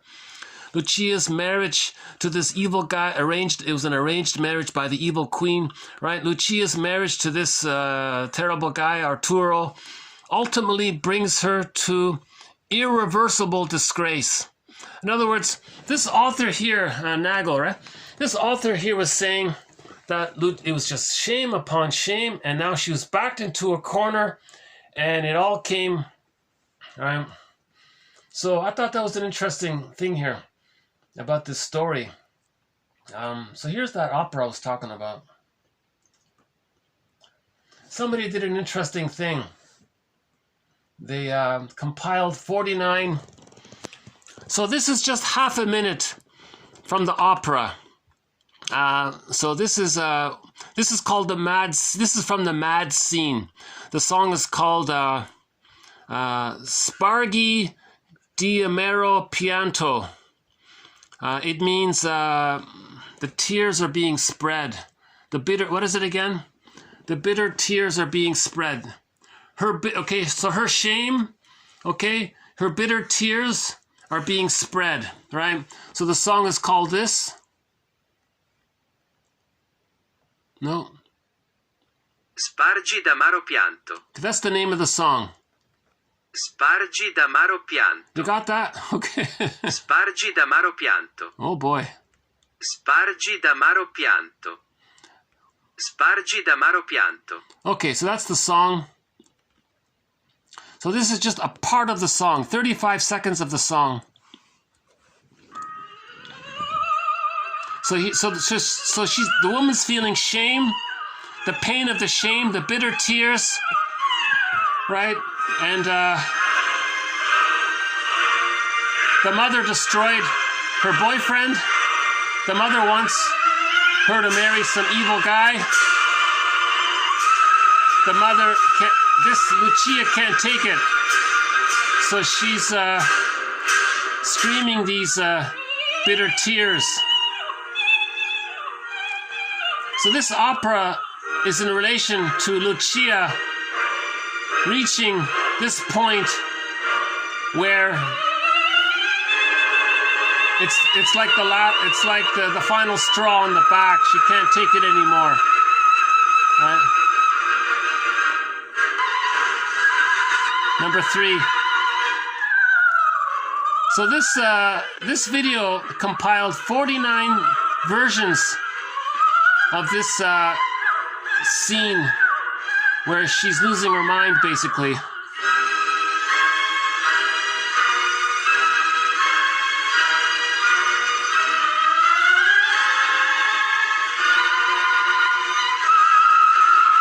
Okay, so she's going mad there. In other words, it's a madness, right?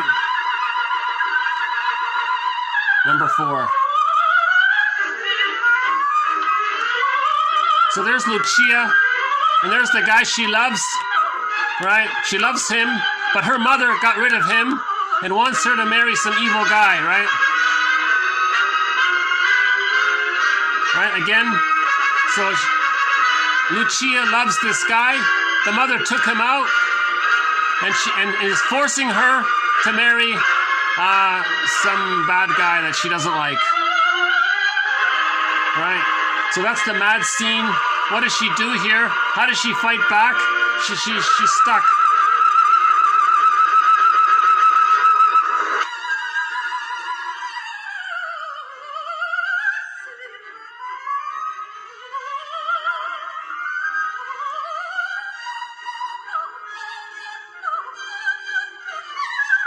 And Nagel was saying there's a paradox here. In opera, you want to beautifully express something that's very painful. So although it sounds beautifully, maybe it's appealing in the sound, but you know, but she's expressing her pain, her bitter tears. So although the audience might enjoy the melody, but it's really about her bitter tears.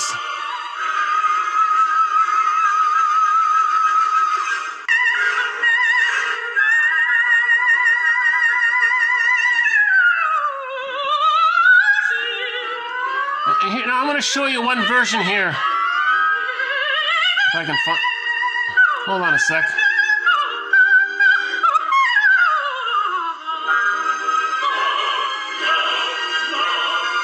Okay, here's a version. I thought this version here, Nagel makes reference to something like this.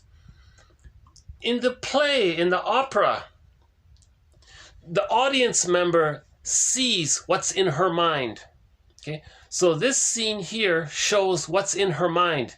Now, Lucia doesn't know this herself. That's why she's so distressed. All right? So inside Lucia's mind is something like this. Okay? Okay? So all of her, so here's Lucia. Okay? Now all of her life, she feels caged in. Okay? Like a baby in the crib. And all of her life, in her mind, there's a predator attacking her. Okay? Every day of her life, she's being shamed. Okay? So this is a symbol of what she feels, of how she's being shamed every day by the rejecting mother. Okay? So she's going mad here, you see?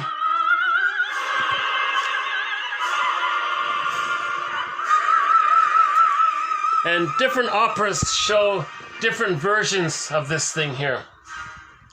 So there's a dramatic thing there, right?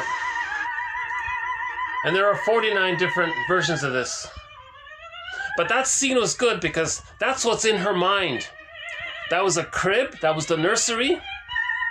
Reference to the burglar says, as usual, the answer's in the nursery. Okay? In the nursery, she was misattuned. That's a shame. There's an active shaming going on in the mind. Now, she may mask it over in later life. So in later life, she wanted to marry a guy that she liked. That's helpful. That keeps her away from the pain. But the mother took that away. Well, that's bad enough. Insult to injury. The mother wants her to marry a guy that's just like her. That means she's going to actively relive a continuation of the shaming experience with the mother, because that guy is just like her. So he's going to treat her badly, and she couldn't take it. Right? So this was a dramatic idea about how music can portray this issue of the pain, of the bitter tears of shame, and the anger and the desperation around it.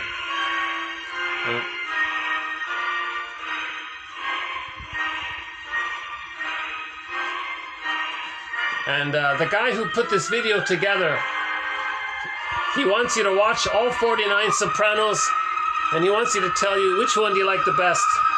There's some excellent ones in there. They're all pretty good, actually. There's number 32.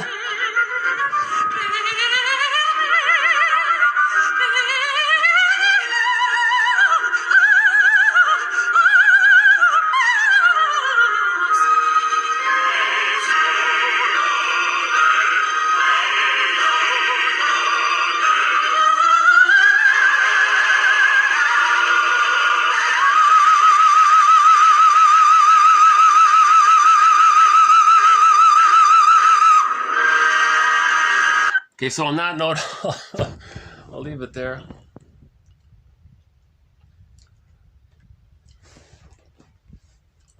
That's a pretty good article, by the way, by Julie Nagel. Yeah, I recommend that article. It won some award by the Menninger Institute or something. Some psychology school gave Nagel's paper and award, pointing out this thing about the mad scene. So that's why I took this quote. What about that mother? Why was she so, why did she shame her daughter so much? Right? This is the issue. That mother needs to read this book. She needs to forgive her mother. That mother, if she can forgive her mother, see her as an ordinary person, not as a demon, then when she has a daughter, she can love her daughter as a person. But what that mother did was she shamed her daughter because she's in her hallucination, sees her rejecting mother onto the daughter and shames the daughter all the time. Right? Yeah. Okay. This is just an experiment. The next one here, TQ 2086. I'm calling this the shame awareness meditation. So what do we do about shame here? Is there anything we can do about it? Well, how about this? It's called SAM. It's an acronym, SAM, Shame Awareness Meditation. So step one, search for the quotes on shame in this collection. Okay, find the truth. So I think the first thing is to read these quotes. We must have about, I would say at least 50, maybe 60, 70, somewhere around there. Some very good quotes on shame. Different theories around it. If you read these, let's just say 50 quotes on shame, I think, okay, it's a relief. I think okay, you're onto something. That's self-compassion. We're making something that's unconscious conscious. Right? So step one, in this collection, read the 50 quotes on shame. I think I plucked out some of the best ones. That's step one. So find the truth. Okay. Next, once you've read these quotes on shame, okay, now you have awareness of the existence of this emotion. Okay? So you learn about it. Okay? That gives you some confidence. Now you can face it. Now you have some awareness of these emotions. Okay? Now your presence, being present to yourself, that's the meditation. Okay?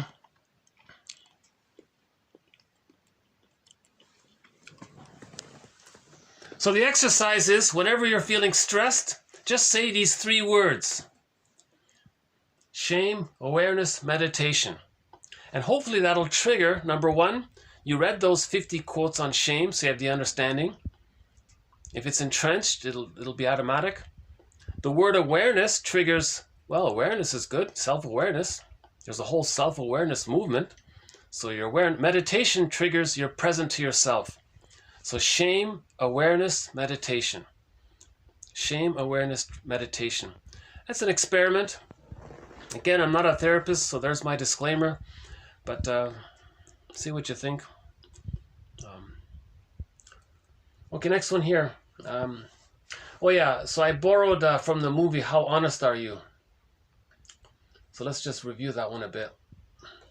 So this shame awareness meditation, I've sort of adapted it from this one here, from what this guy says, from the mental hygiene movement. He says, but when you have a problem involving your own honesty, it'll help you to remember these 3 pointers. Know yourself. Be sure of your intentions, the motives behind what you're doing and saying. Find the truth. Test it in the light of past experience and by checking in every way you can. And express the truth. Make sure you say what you mean to say. And make sure your meaning is clear to your listeners. Now, Bob. Okay. So I've just sort of adapted a bit. So find the quotes, know yourself, awareness of the truth, express the truth means that's the meditation part. You're letting something in you express itself, and you're connecting with yourself, inner bonding. Okay, so that's self-reparenting. So you're going to let your inner child express itself to you, and you're present to yourself. That's like a good parent to the scared child. So we're going to be a parent to our inner child. That's so, right? That's the idea. So whenever you feel stressed, just say shame, awareness, meditation. Okay, and you'll be connected to yourself. Anyways, it's not magic or anything, just maybe something to try. Slightly related to this, I know I have no knowledge about the 12 steps, but Lerner sort of said an interesting thing here about the 12 steps. She says, okay, 12 steps. In summary, steps 1 to 3 is about, okay, giving up your narcissism, you're acting out, shaming others to avoid your shame. Give that up. Okay, give up the lie. Okay, steps 4 to 6, she says, fessing up. Okay, so admit it, that you feel shame. So give up the denial, admit that you feel it. Step 7 to 9, make up. Okay, now that's SAM. S-A-M, do the make up. Okay, self-awareness meditation maybe. 12 to 11, now you're growing up, you're healing. Okay, last one here. We'll end up with Angelise Arian and a popular indigenous author. She has a quote on projection here. Projections. Okay, these are unclaimed perceptions. So you have a perception, but you don't own it. Okay, you projected it. You saw it onto someone else. It's viewed outside of you. Now there's an energetic charge. That we could say, because there's an energetic charge, maybe we can say that these projections are represent parts of ourselves that are on the way home, if we can own the projection.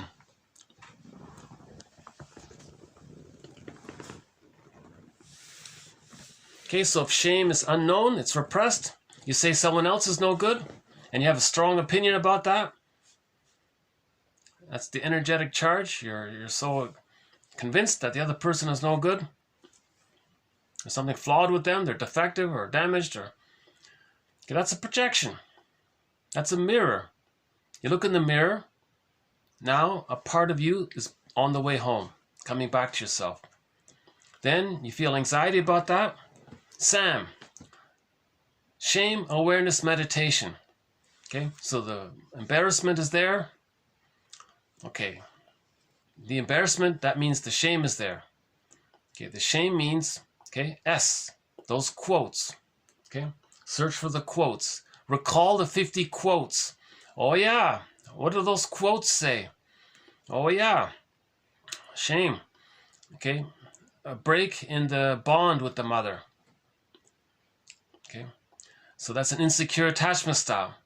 So shame means you're dealing with the memory of an insecure attachment style. Anxious, avoidant, disorganized, reactive, etc. Right? So that's the reality. Now you know yourself. You found yourself. Now you express yourself, or you meditation, right?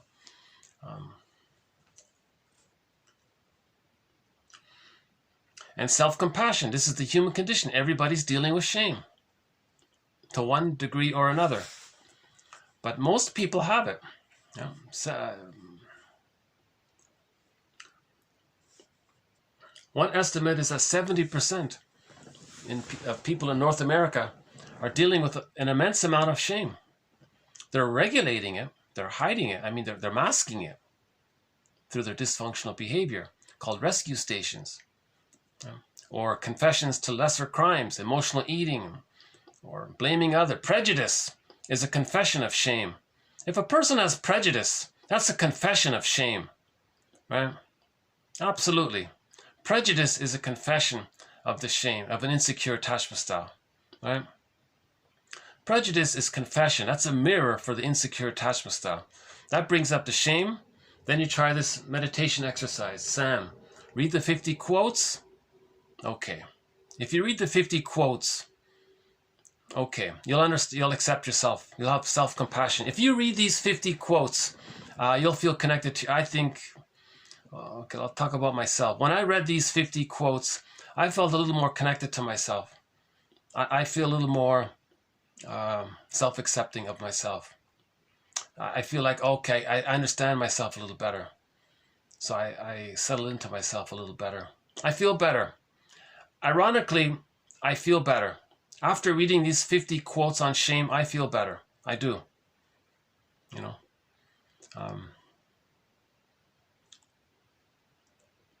So that's step one. Another good reason, so I haven't talked about the idea that somebody can have the complete collection of 1001 Windmills of the Mind. There are now over 2,000 quotes in this collection. 2,000 quotes. 50 of the quotes just mentioned today about the shame. But there are 50 quotes on other topics as well. Roughly 30 topics are covered. I would get this collection just for the 50 quotes on shame. That's good enough reason to get it. Absolutely. If you read these 50 quotes on shame, I'm confident you'll feel better. Spend some, read them at your pace, put it aside, however you manage it, whatever works for you, but somehow read them, look it up or whatever. That's a great reason to get this collection of quotes. Yeah, I just noticed it's been 8 months since the last person has requested this collection and made a donation. 8 months. It's been a while, so a donation will be welcome. And the benefit is you'll get the 50 quotes on shame. You'll get the 50 quotes that talk about how myths and fairy tales. So you'll get psychological interpretations of myths and fairy tales. That's very helpful. Right? Myths and fairy tales describe internal dynamics. That's another good reason to get this collection of quotes. Right? Projective identification. There are about 100 quotes just on projective identification. That's a major one. That's a good reason to get this collection. Projective identification. Emotional eating might be a good reason to get this collection. The body bears the burden. We have quotes from Sarno in there about that. How a physical symptom is a compromise. It's you can't face the shame and the rage. So it's a compromise. Your body contains it. Your body symptom expresses the shame and the rage, but it hides it and it's frozen there. It's like a compromise, right? So physical symptoms, Sarno says, 90% of them are psychological. They're a compromised formation of the shame and the rage, right? Now, Lucia in the opera, if she managed to just bottle her anger up, she probably would get some physical symptom. See, her mother, how did she deal with her shame and rage? She just scapegoated her daughter. That's how she dealt with it. Right? But the daughter doesn't want to do that to anyone. She's looking to be saved from it. There are different conclusions to that opera. It's a dramatic story, but apparently it took place in the 1600s and it's based on a true story, they said. I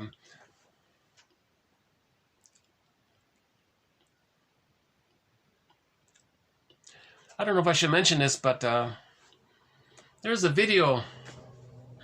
No, maybe not. But something in recent history sort of resembles this story, where a woman wanted to marry a guy, and there was a tragic ending. where the guy and her are gone. So there's some similarity there. But we don't know the full story, but there's some material on YouTube about something similar in recent times about this. But you know, that article is good about Nagel. She emphasized how everything was shaming to the daughter. This shamed the daughter, and that shamed her. It just built up again and again and again. And the daughter finally thought she was going to marry this guy. And he liked her and she liked him. It was a happy story. And the mother, wow, you know, she went to extreme efforts to destroy it, right? And then to add insult to injury, if she did marry that guy who's like a male version of her, I think, that means she's complicit in hurting, shaming herself. Now she's already being shamed within by the mother.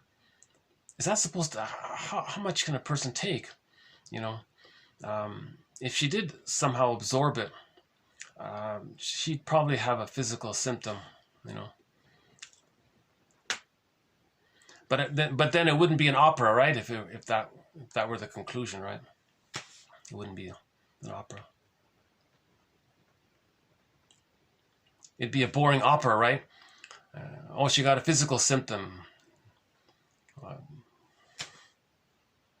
But the opera exaggerates, right, the issue that's taking place to an extreme to make the point, right?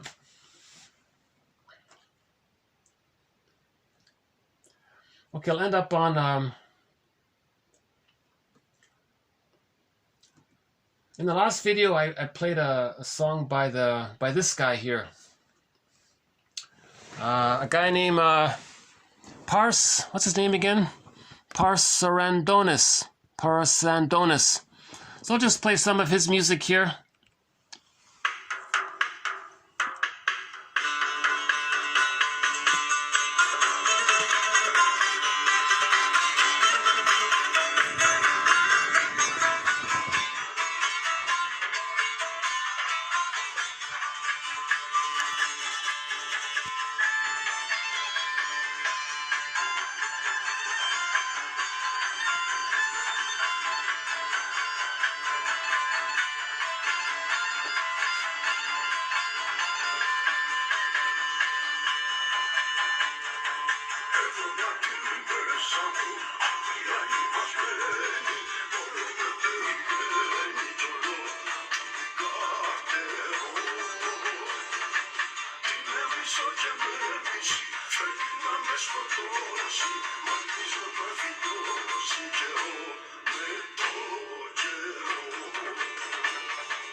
Okay, again, that quote from Carlson here. Let's see. Does it show up here? I'm not sure how well it shows up here. Okay, at the bottom there. Let's see. The task of truly coming to terms with our mothers and our experiences of them is twofold.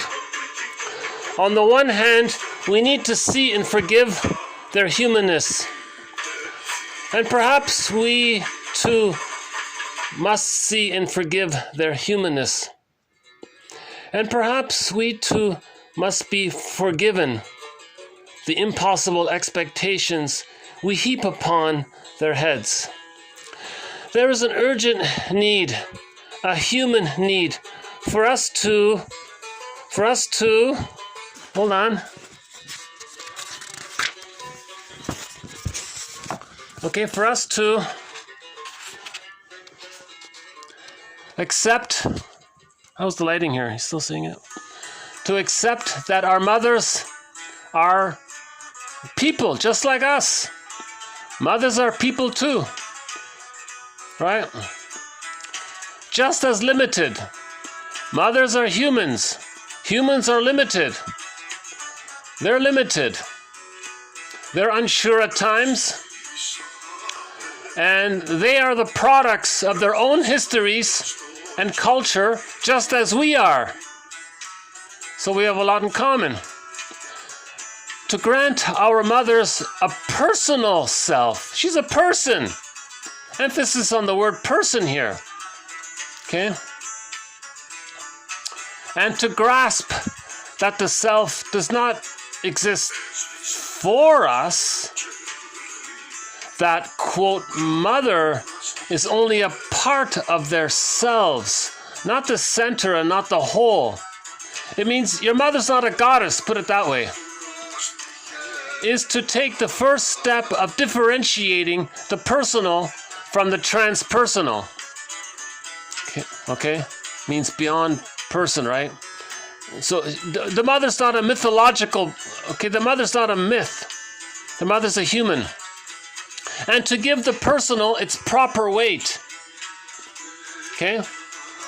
Accept reality. The mother's just a flawed woman who was confused. She was a product of her times. She may have had trauma. Now, we may not agree with or even like the women our mothers actually are. Okay, so the mother might have the narcissistic personality. But to truly relate to them, we must grant them individuality. Okay, they're still people. They're wounded people. And their birthright of human limitation. Okay, so there's the forgiveness. We're going to forgive our mothers. Okay? So forget about all this, I don't know how well it showed there, but actually we have another quote coming up from Carlson. Let's see if I can dig it up here.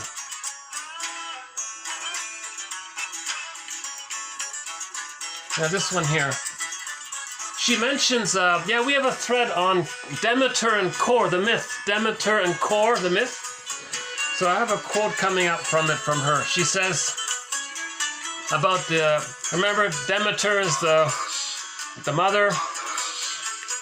So she's the goddess of fertility and wheat and corn, and so she's a good mother. And she has a daughter named Schore. But they were very close together. The fusion was there.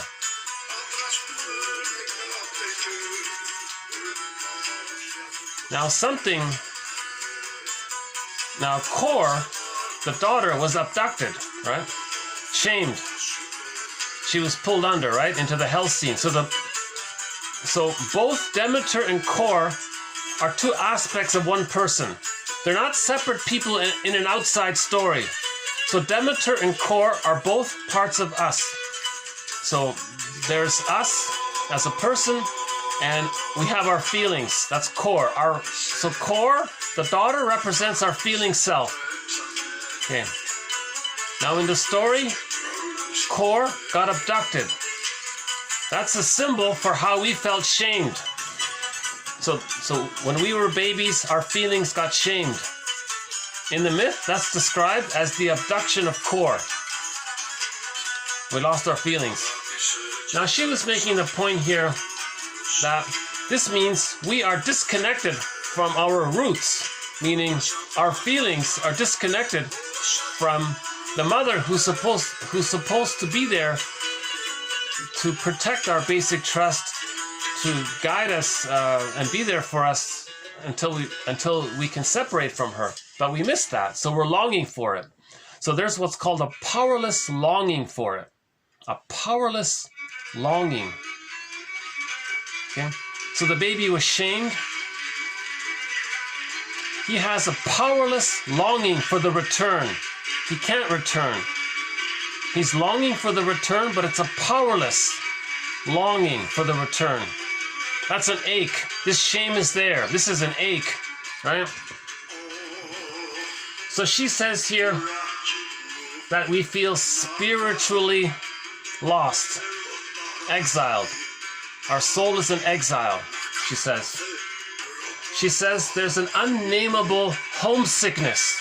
An unnameable homesickness. That means we feel that our feelings are disconnected from what we needed. We're homesick for something we can't even name because we forgot it. An unnameable homesickness, she says. For something we've never known. Because most of us have not had the original bond to a solid mother, a solid Demeter. Okay? A memory of the good mother. We don't have a solid memory of the good mother. Most people don't have a solid memory of a real good mother. Reality here. Reality. Most people don't have a memory of a solid bond with a good mother. That's the truth. That's the painful truth. You see? That's what she's saying here. And this homesickness comprises the yearning of a pattern that we all have, that we all share. This is the human condition. The yearning of the unhealed child. The yearning of the unhealed child. The unhealed child has this powerless longing, okay? And he feels shame by that, right? So now we might get in touch with that. That means we're getting in touch with the shame feeling. Okay, Sam, S-A-M. Okay, search for those 50 quotes. Read about shame. Aha, I feel better. Awareness. Find the truth, know the truth, express the truth. You imagine yourself as a child, and you imagine yourself being present. TQ 80, the last quote there. 20, what was it again? 2080. Look up TQ 2080. There's an exercise about it in the last video. Yeah.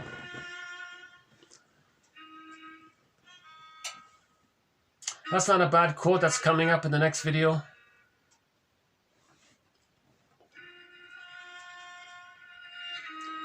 In the next video, we'll do another quote about projective identification. Right? In projective identification, one person induces another to act in a particular way. Okay, he or she projects onto another a disowned part of themselves. Right?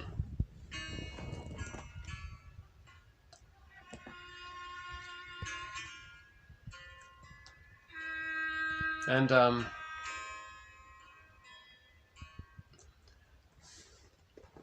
okay, we've got some good quotes come in the next video. Okay, in the next video, I'm going to add a quote on another theory around intergenerational trauma. So check that one out in the next video by Mendelssohn. He describes another understanding of intergenerational trauma, how that takes place. In this series, the main theory was about the insecure attachment style, the negative magic gesture, doing to the child to communicate to the mother in the mind that they didn't like receiving an insecure attachment style themselves, so they're giving it to their children to show their mother in the mind how they didn't like what they received. So that child has an insecure attachment style, and then they may do the same thing to their children, and so on. That's one theory about intergenerational trauma. Now there's another one. There's another one coming up. Do you want to do a preview of it? Let's do a quick preview of it. Why not? We've got a little time here. So I'm just going to do a trial run preview of this one here. I just found it. Okay. Intergenerational trauma. Okay, Gampo and Kogan consider that parents unconsciously exploit their children through a massive process of projective identification to contain the mourning that they would otherwise have had to feel themselves. Okay? So if the parents have complicated grief, they can't mourn. Remember, an insecure attachment style means the person can't mourn losses. That means the parents, that witch woman in the opera, she couldn't mourn any kind of loss. Okay? An insecure attachment style means the person doesn't have the psychological equipment or psychic structure to mourn losses. So if later on in life, if they have a loss, they can't mourn it. Because the psychic structure needed is differentiation. You need to have a self. If you're fused with the other and you're one with the other, then later on, if you lose another, that's like losing yourself. You can't do it. You have to differentiate. In order to differentiate, the child needs a secure attachment style. The child has to differentiate. Then you can mourn losses. So in this quote here, if the parents cannot mourn the losses, and they have complicated grief, and they have children, the parents will unconsciously dump, so to speak, projective identification. See their pain onto the child, and that helps the parents not face the pain of not being able to mourn their losses if they can coax their own pain into the child. Now the child is dealing with this immense stress and shame. The child now is carrying this burden. So the child is scapegoated, so to speak. Now this dynamic, he says, okay, is consistent. This notion, this dynamic is consistent with Grubrich Smitty's idea of concretization, meaning a failure of symbolization. Okay? Meaning, because the parents in the first generation can find no metaphors, no symbolic, language-based way of expressing or communicating what happened to them. See, they can't grieve. They don't know what they feel. The parents don't know what they feel. They feel shame. They don't have a vocabulary for it. That's why I'm saying the SAM meditation, S-A-M, shame awareness meditation. You read the 50 quotes. That gives you a language. You see, that's why the first step is to read the 50 quotes on shame here. Right? Now, the parents in this quote, they don't have literature available to put words to shame. So they're stuck. They don't have a symbolization for it. They can't process it in some way. So it's stuck within them. The metaphor, it's like it's concrete. It's stuck in there. It's like a thing now almost. And this thing can get passed into the child. Now the child is carrying this thing, meaning the unsymbolization of pain. It becomes like a thing almost. And this thing is wrapped in cellophane, and it can get passed down generation to generation, they said.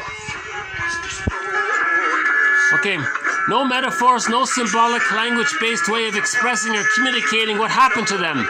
Their experiences become a kind of concrete, quote, thing, metaphorical thing, inside the child or grandchild that cannot be discussed.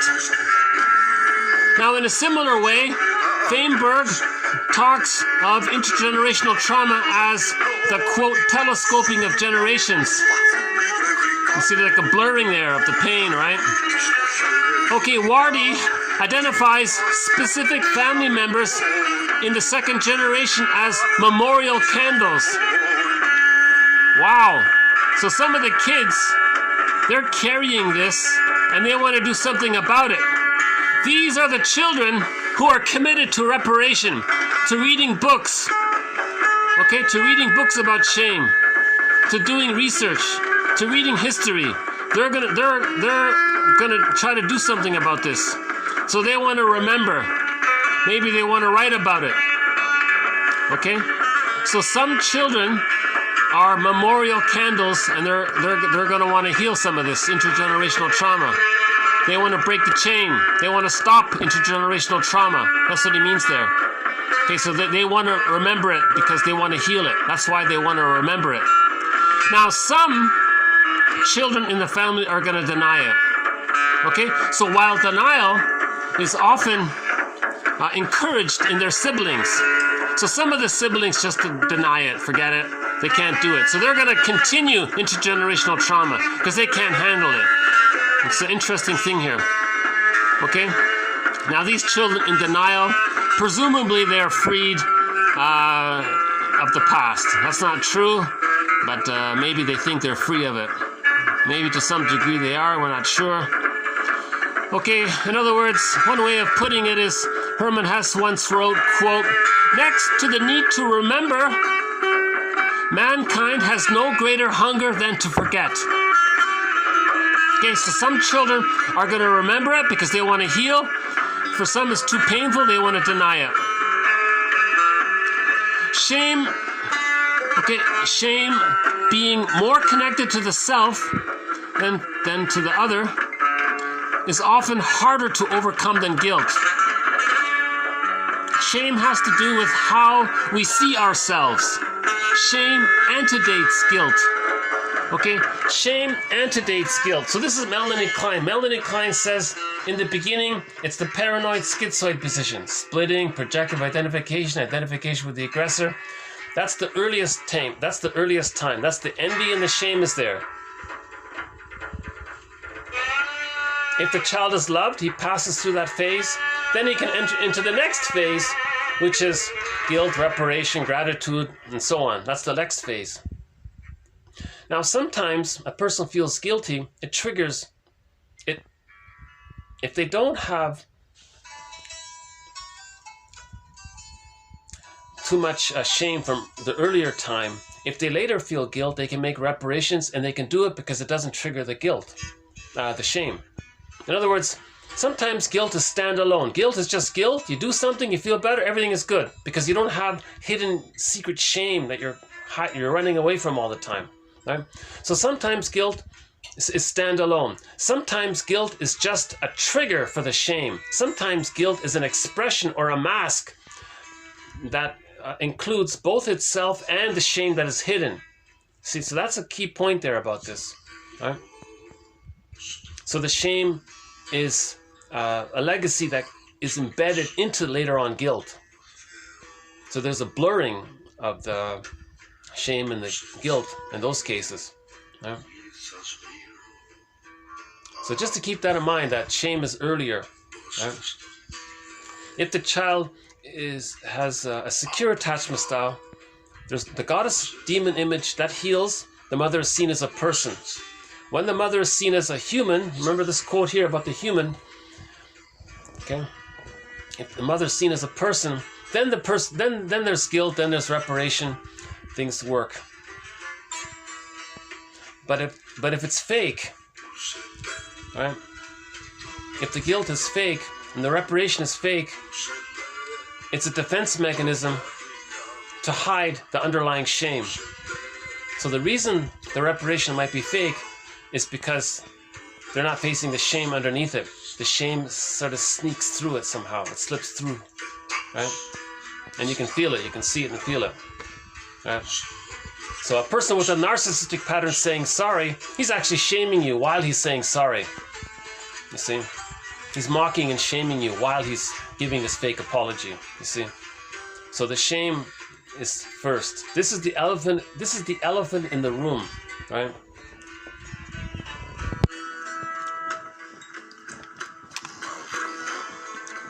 The experience of being shamed usually occurs at a social and a relational event before such a clear internal psychic structure has been built up by the infant. Yeah, my God. The baby doesn't even have a chance to have a psychic structure, and already he's being shamed. Like, whoa! The baby just came out of the womb and he's shamed.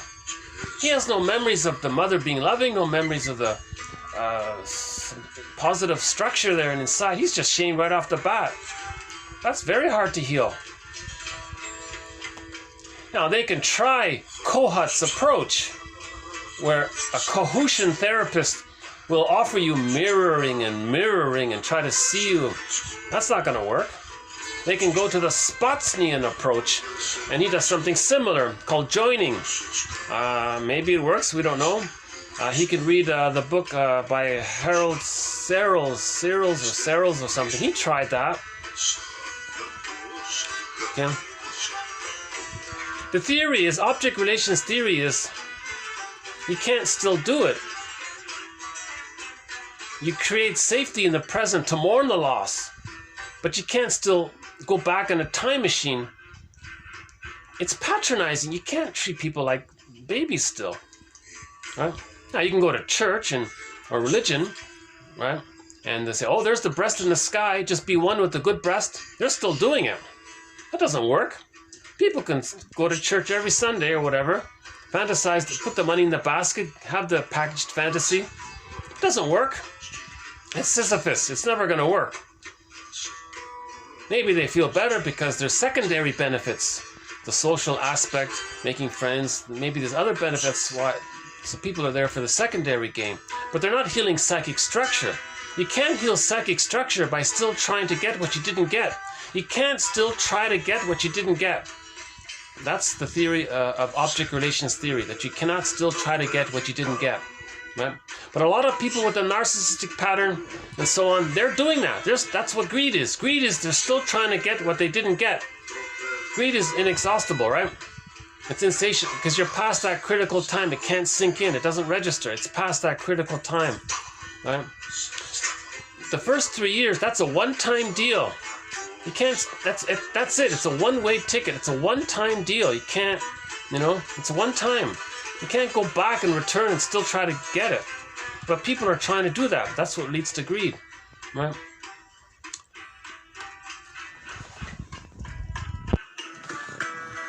So we're trying to build psychic structure. Okay, so healing is, we got to build psychic structure. We got to heal psychic structure. So we build the ego, okay, and develop new psychic structure. Okay, so when you reparent yourself, you're building psychic structure.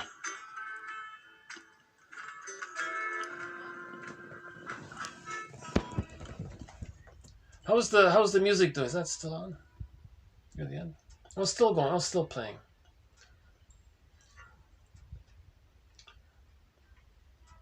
There he is there. Okay, interesting guy.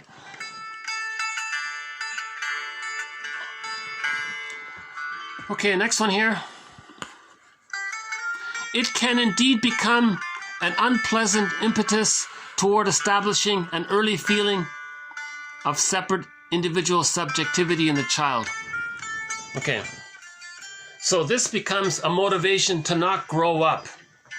Okay, shaming the baby then gives him a motivation, a fear-based motivation, shame, anxiety.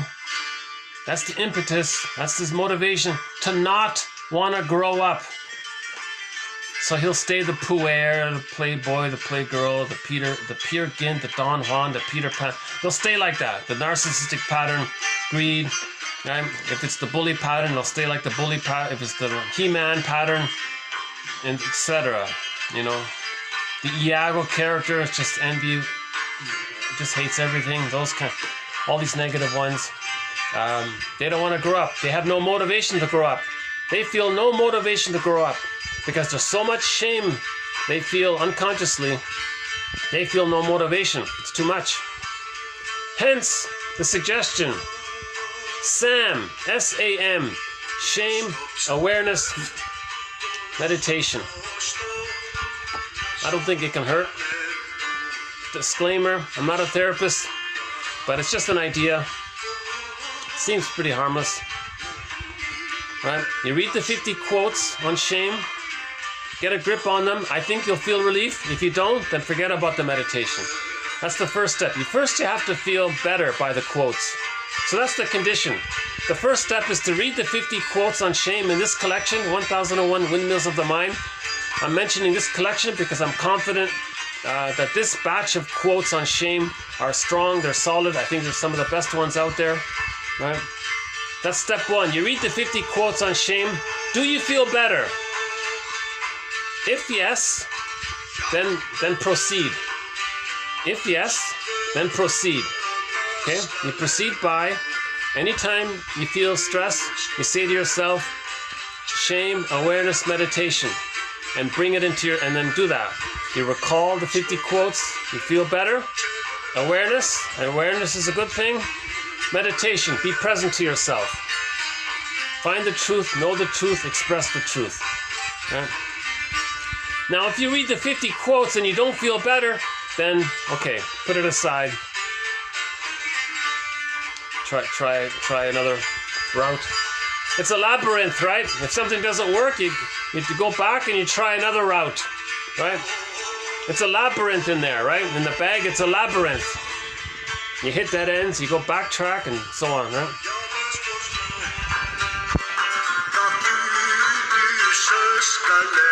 One defense against shame appears to be a manic reaction involving some kind of grandiosity. Okay, in the last video we had a quote by Edmund Burglar from this book about this very good book, by the way, by one of our mentors, Edmund Burglar. He talks about the He-Man, the macho man, right? So that's a defense mechanism against shame. Anger, belligerence, rudeness, shameless behavior, all of these things, those are emotional equivalents to shame. Okay? Rudeness and so on, that's an emotional equivalent to shame. People who are very pessimistic and sardonic and sarcastic and all that, that's an emotional equivalent to shame. They're emotional equivalents. Right? We have one quote that says that contempt, shameless behavior is a reaction formation of the shame. The shame is unconscious. To keep it unconscious, you consciously flip it. So you feel shame, you actively demonstrate no shame. That's a reaction formation. It's called counterphobia. You have a phobia, shame-phobic, and counterphobia. So counterphobia means you're phobic about something. You just brazenly do the opposite. You do the thing that you're afraid of, brazenly. But you're still afraid. You're so afraid you do the opposite. Right? And sometimes in TV, there'll be a scene about that. Somebody's so afraid about something, they just do the thing that they're afraid of, but it's out of fear. It's because they can't face the fear, so to not be aware of the fear, out of panic, they do the opposite. It's counterphobia. Okay, it's called reaction formation. Person feels shame, sometimes they act in a shameless way. Don't care about others and so on, right? Reaction formation, an initial affect of shame, an aggrandizement of the self. Okay, so there's a whole book entitled Shame is the Underside of Narcissism. I haven't read it yet, but I see people quote it sometimes. Shame is the underside of narcissism. We'll have a quote coming up in the next, so we'll spend some more time on that, on those quotes next time. Due to space limitations, I can't put it in here. So I'll redo that one in the next video. We'll do a quote about PTSD in the next video.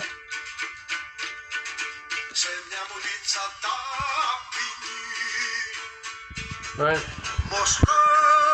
PTSD is caused by traumatic experiences being processed in a way that causes ongoing current threat. Shame might contribute to the creation, maintenance of ongoing current threat as it attacks an individual's psychological integrity. So remember that opera scene that the girl was, we saw what was in her mind, the memory of her in the nursery in the crib. So she was a baby in the crib and she was running from the predator mother. Okay, that's a constant shaming. PTSD causes that dynamic within constantly. So PTSD is a daily reshaming all the time. That's why the person's so irritable and stressed out, because they internalized the event and they're trying to master it, so they're reliving it, but they can't master it, so they're re-triggered and they're trying to. That's why PTSD is such a horrible curse. You know, it's really hard to cure this PTSD. Anybody with nightmares and wakes up, those kinds of things, you know, that's very hard, you know, to cure that.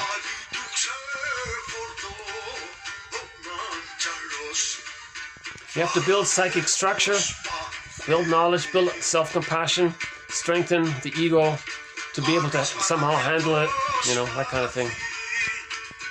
So we'll talk some more about that.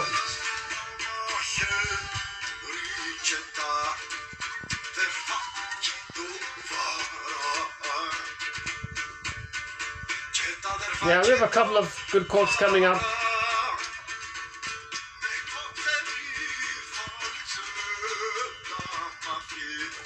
One last look outside.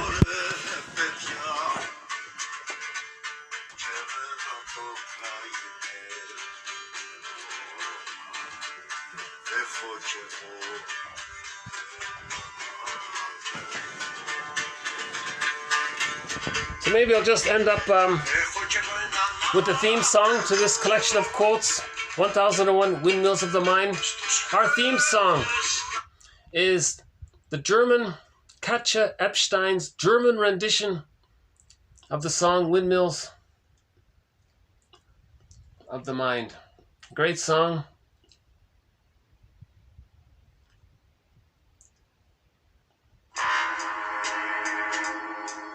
When this song ends, I'll just hit the stop button.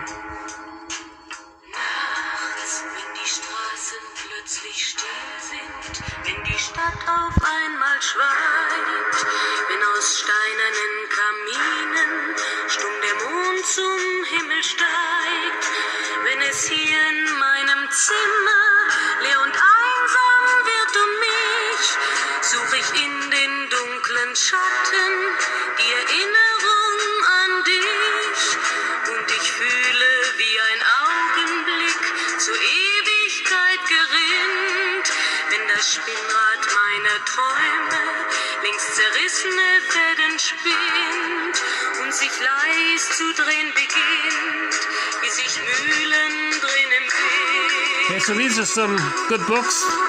Alan Chinen. Und es kreisen die Gedanken.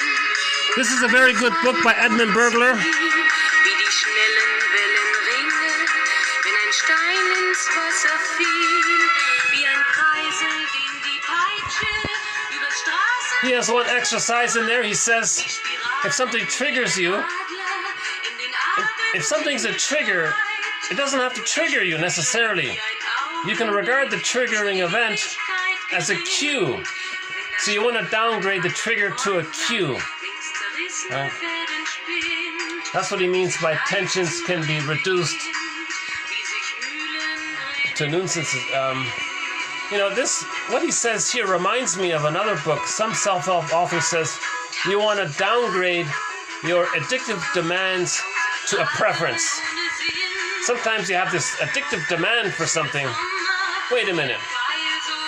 Downgrade it to a preference. I have a preference for such and such.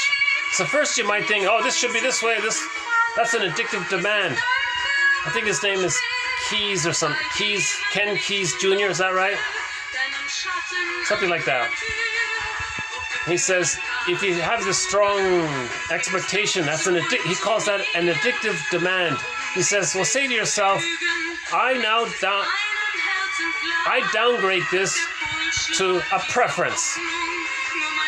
This can sort of be the outcome of Burglar's idea, where you think something reminds you of a childhood past. Well, that's a cue. You don't have to relive it if you're aware that that's just a cue. It's a trifle. So a trifle doesn't have to be a trigger. That's what he's saying here. A lot of triggers are just trifles. So he talks a little bit about this, but much more than that. I'll see if I can update that one there.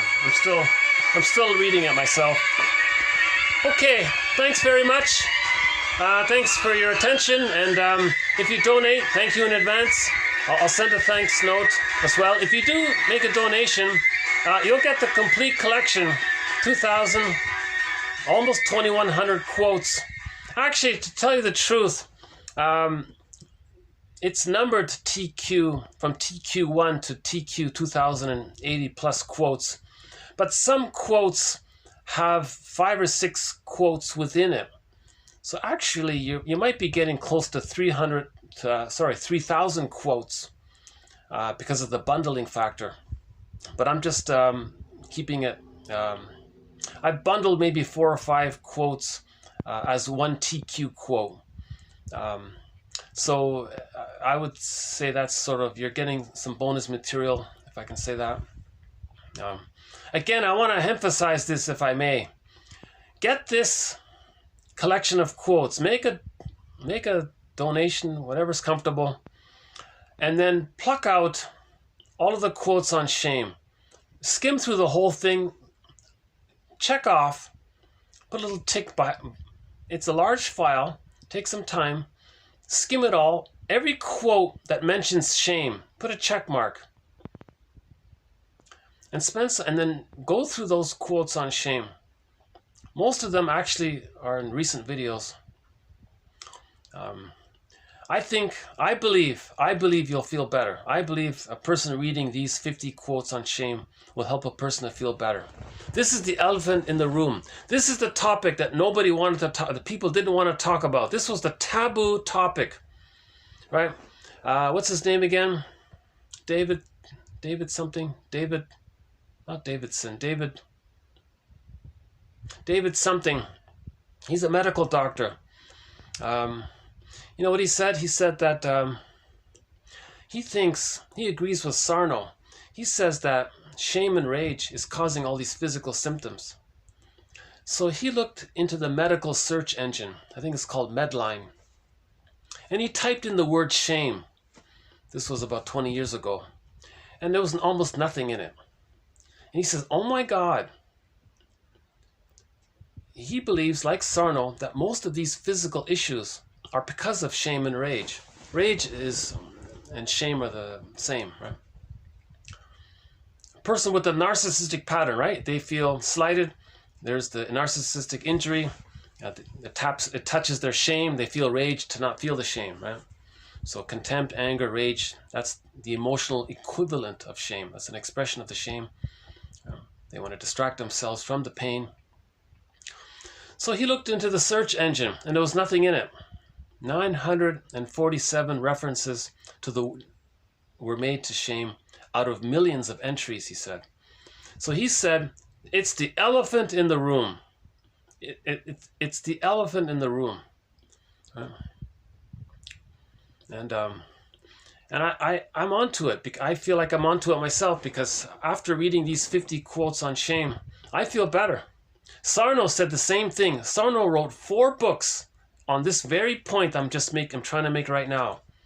Sarno said in 4 books that physical symptoms are a visual, symbolic expression of the babyhood shame and rage. That's it.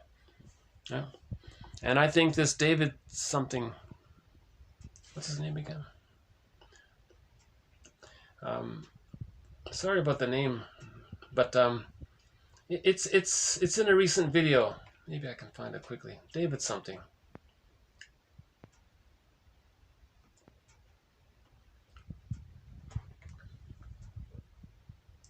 well, it's not David's sin. It's David's something.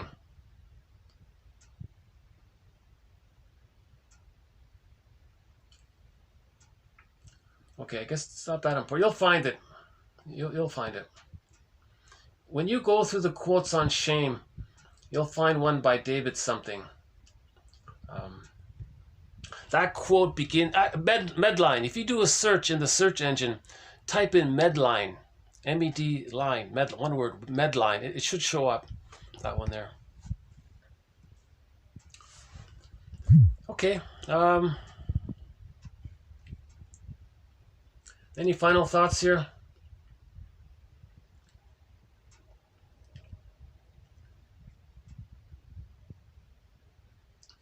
First time for everything.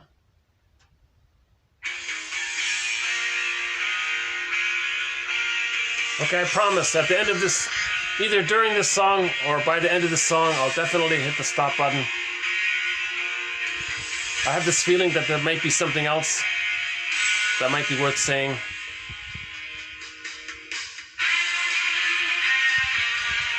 So fake apologies makes the person giving it gratifies his narcissism, of course, while he's dispensing shame, maybe, because the person doesn't face the shame. It's the elephant in the room. Right? Now, a person who is shame-based might do harmful things. That's a guilt activity. Now, if there's a guilt activity, you want to repair it. But confessing to the guilt means you're confessing to the shame that led to that. And that's why a person cannot make reparations or cannot apologize or problem. A person with a narcissistic pattern cannot apologize. I mean, from the heart, because it triggers the shame. So there's a limit there. So back to this quote here. We have to realize that our mothers are ordinary people trapped in their existential dilemma. They have their limitations. We got to get over this idea that mothers are meant to be perfect goddesses. Right? They're just women. They're just people. Right? They're persons. We put too much expectation on our mothers. Right? So we got to cut them some slack, let's say.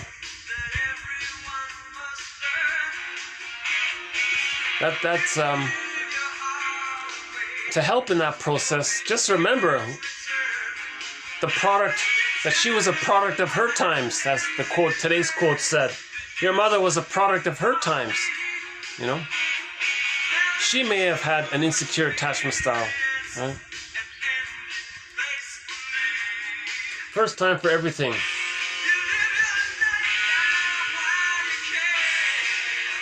In this song, he was saying he felt shame.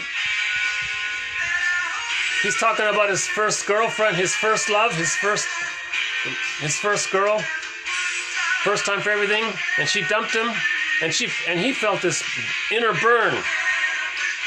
That's a first time for everything. So that's when he felt the first time of shame. Right? So he felt the burn, the inner burn, right?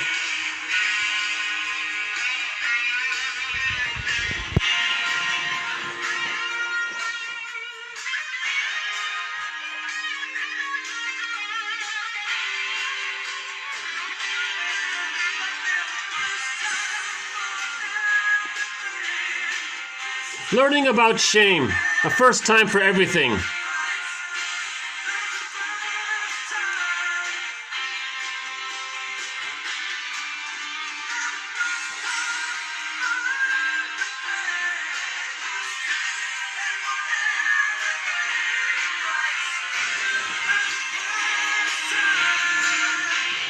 This band has a funny song called Monkey Bars.